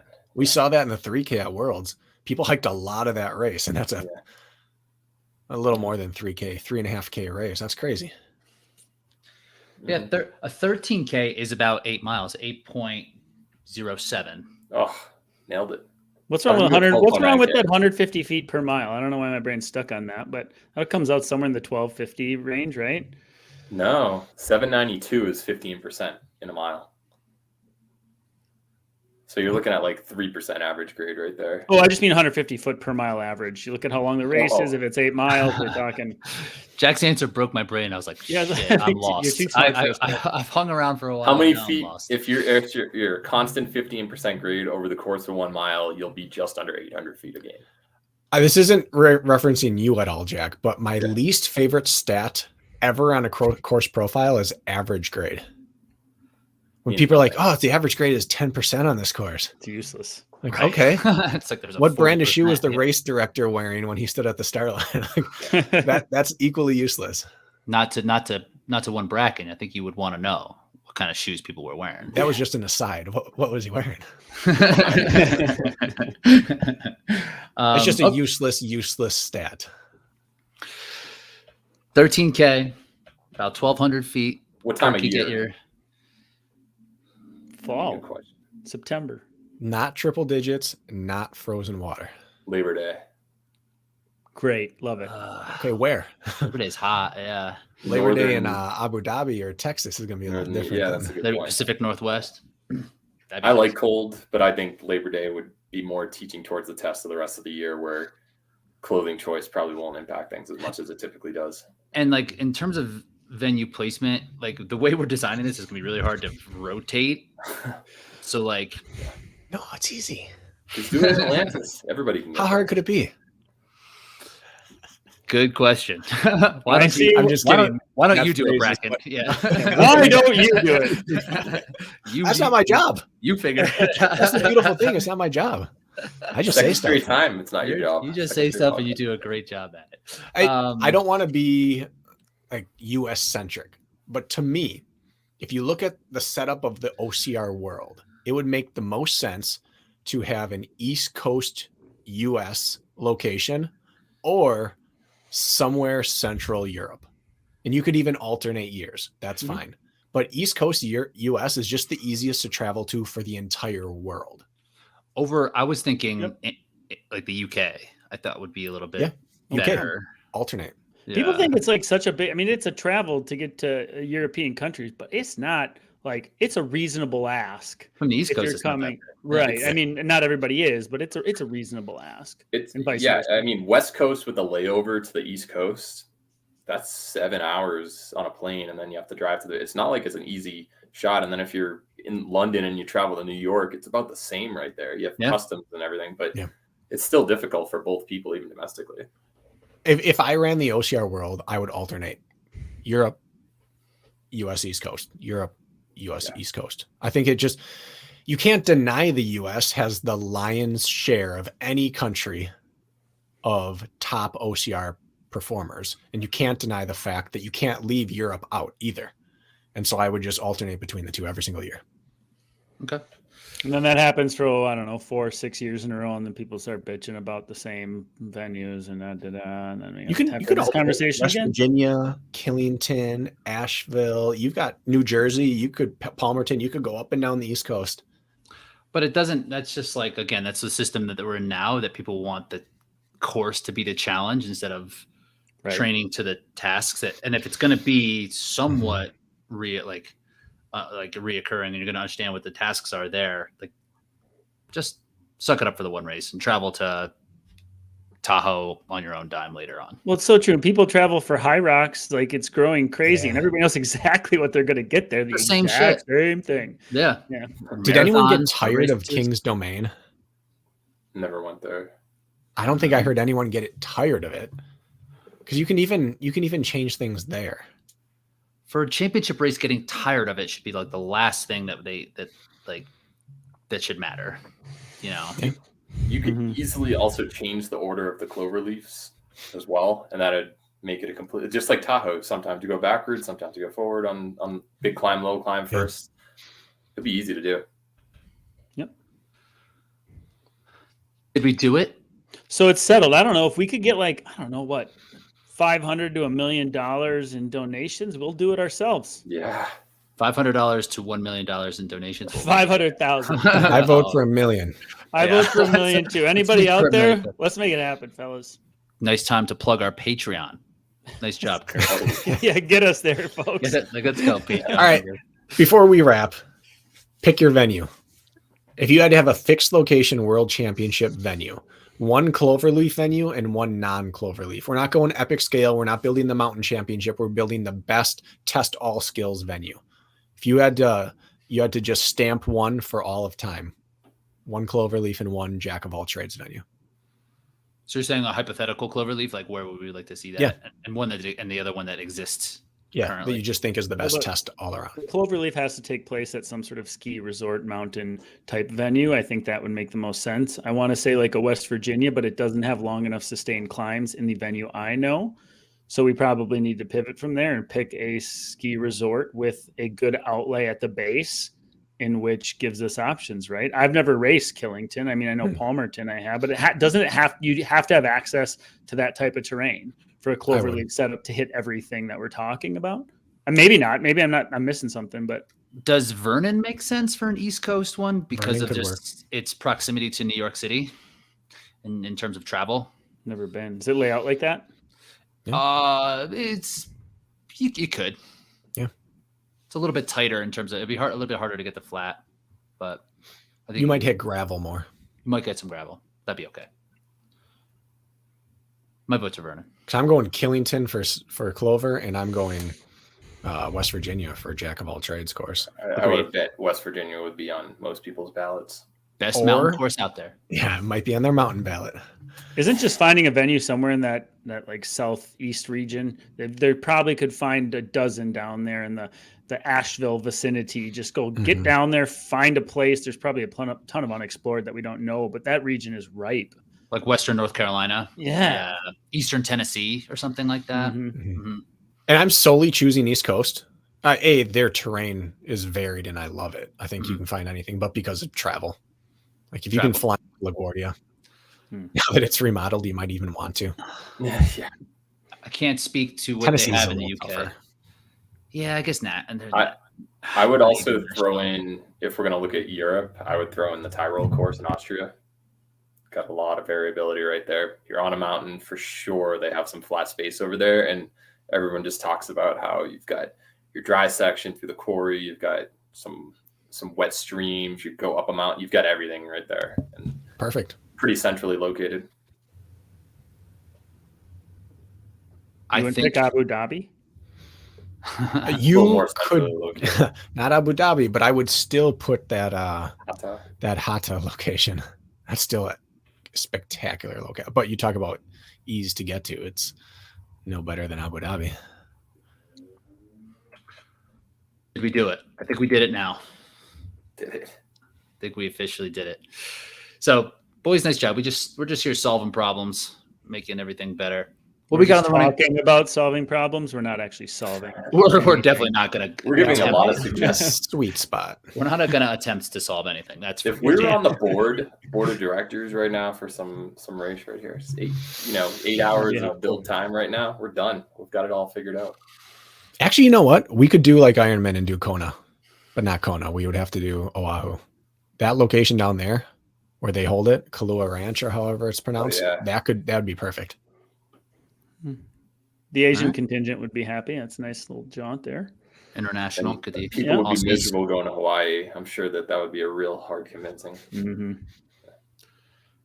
All right. So what we got in the running public this week?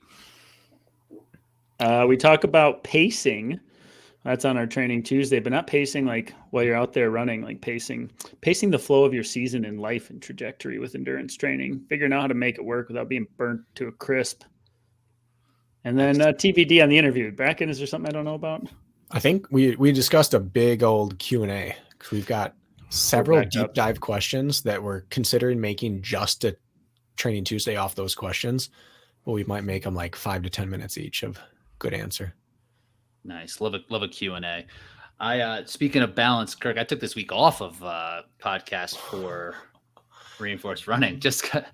Given up on the race to 300? You get the messages like, everything okay? You all right? Do you ever get those, or are people not caring? I haven't really checked because I've been like disconnected for a while. Went camping. It's our anniversary this coming week, so we survived. It was cold, layered up. It was no problem. No problem at all. Tent camp or camper camp? Tent camp. Good for you. It was cold, man. I mean, it was like under 30 in the morning, so like getting out of the tent wasn't awesome, and like there wasn't a ton of sunlight. Built a fire, crushed it. Did you sleep well in that cold? Sleep okay. We bring our dog. We have a little dachshund, so he likes to burrow in. He likes to be real close to you, and he's not great with cold. So like a sleeping bag with even a small dog, not awesome. But listen, Spartans knew how to build fires. Maybe we should add that as a task out on course. Yeah, could you imagine the backup there? You know, if their task should be at World Championship is carve out all those bricks they're going to pave Sparta with. Yeah. In the most Spartan way possible. Let's pay for access to being immortal. We didn't even talk about accuracy obstacles, if that's even a thing we should go down. And TBD. That'll have to be an episode of what forms of athleticism are required testing for OCR. Yeah. Dunking a basketball right there. Dunking a basketball has to be up there. Is that any more useful than throwing a spear? Seeing in I don't black know. and white, which people think colorblind Kirk and people I, do, we've got that. which is not how it works, folks. We still see something. Yes, we do. As long as it's not Robin's egg blue. I will say this, based on some of the angry messages I've received since going on ORM, one task that the OCR community needs is proofreading. I'm way more likely to accept your criticism if it's legible. I think Jack would agree with that. Jack. Oh yeah. And if you don't do all caps for all your messages, it's like I don't need you screaming at me in all caps. Listen, if you're mad enough to send me a mean message, proofread it. Make sure it hits home. Otherwise, I'm just deleting it. No, bring the passion. Don't worry about spelling. Just nail that message home right to Brakken. Have you ever had Kevin Gelati message you? He uses voice to talk, so it's just some 87 line long, without punctuation, just continuous flow of thoughts. It's something to read. Kirk's the best voice to text. I know. He adds terrible at it. punctuation. He's set. Yeah. I do, but their mistakes are in there. Don't you worry. All right. We're done. We're done. That's the end of this episode, period. And we'll see you guys next week.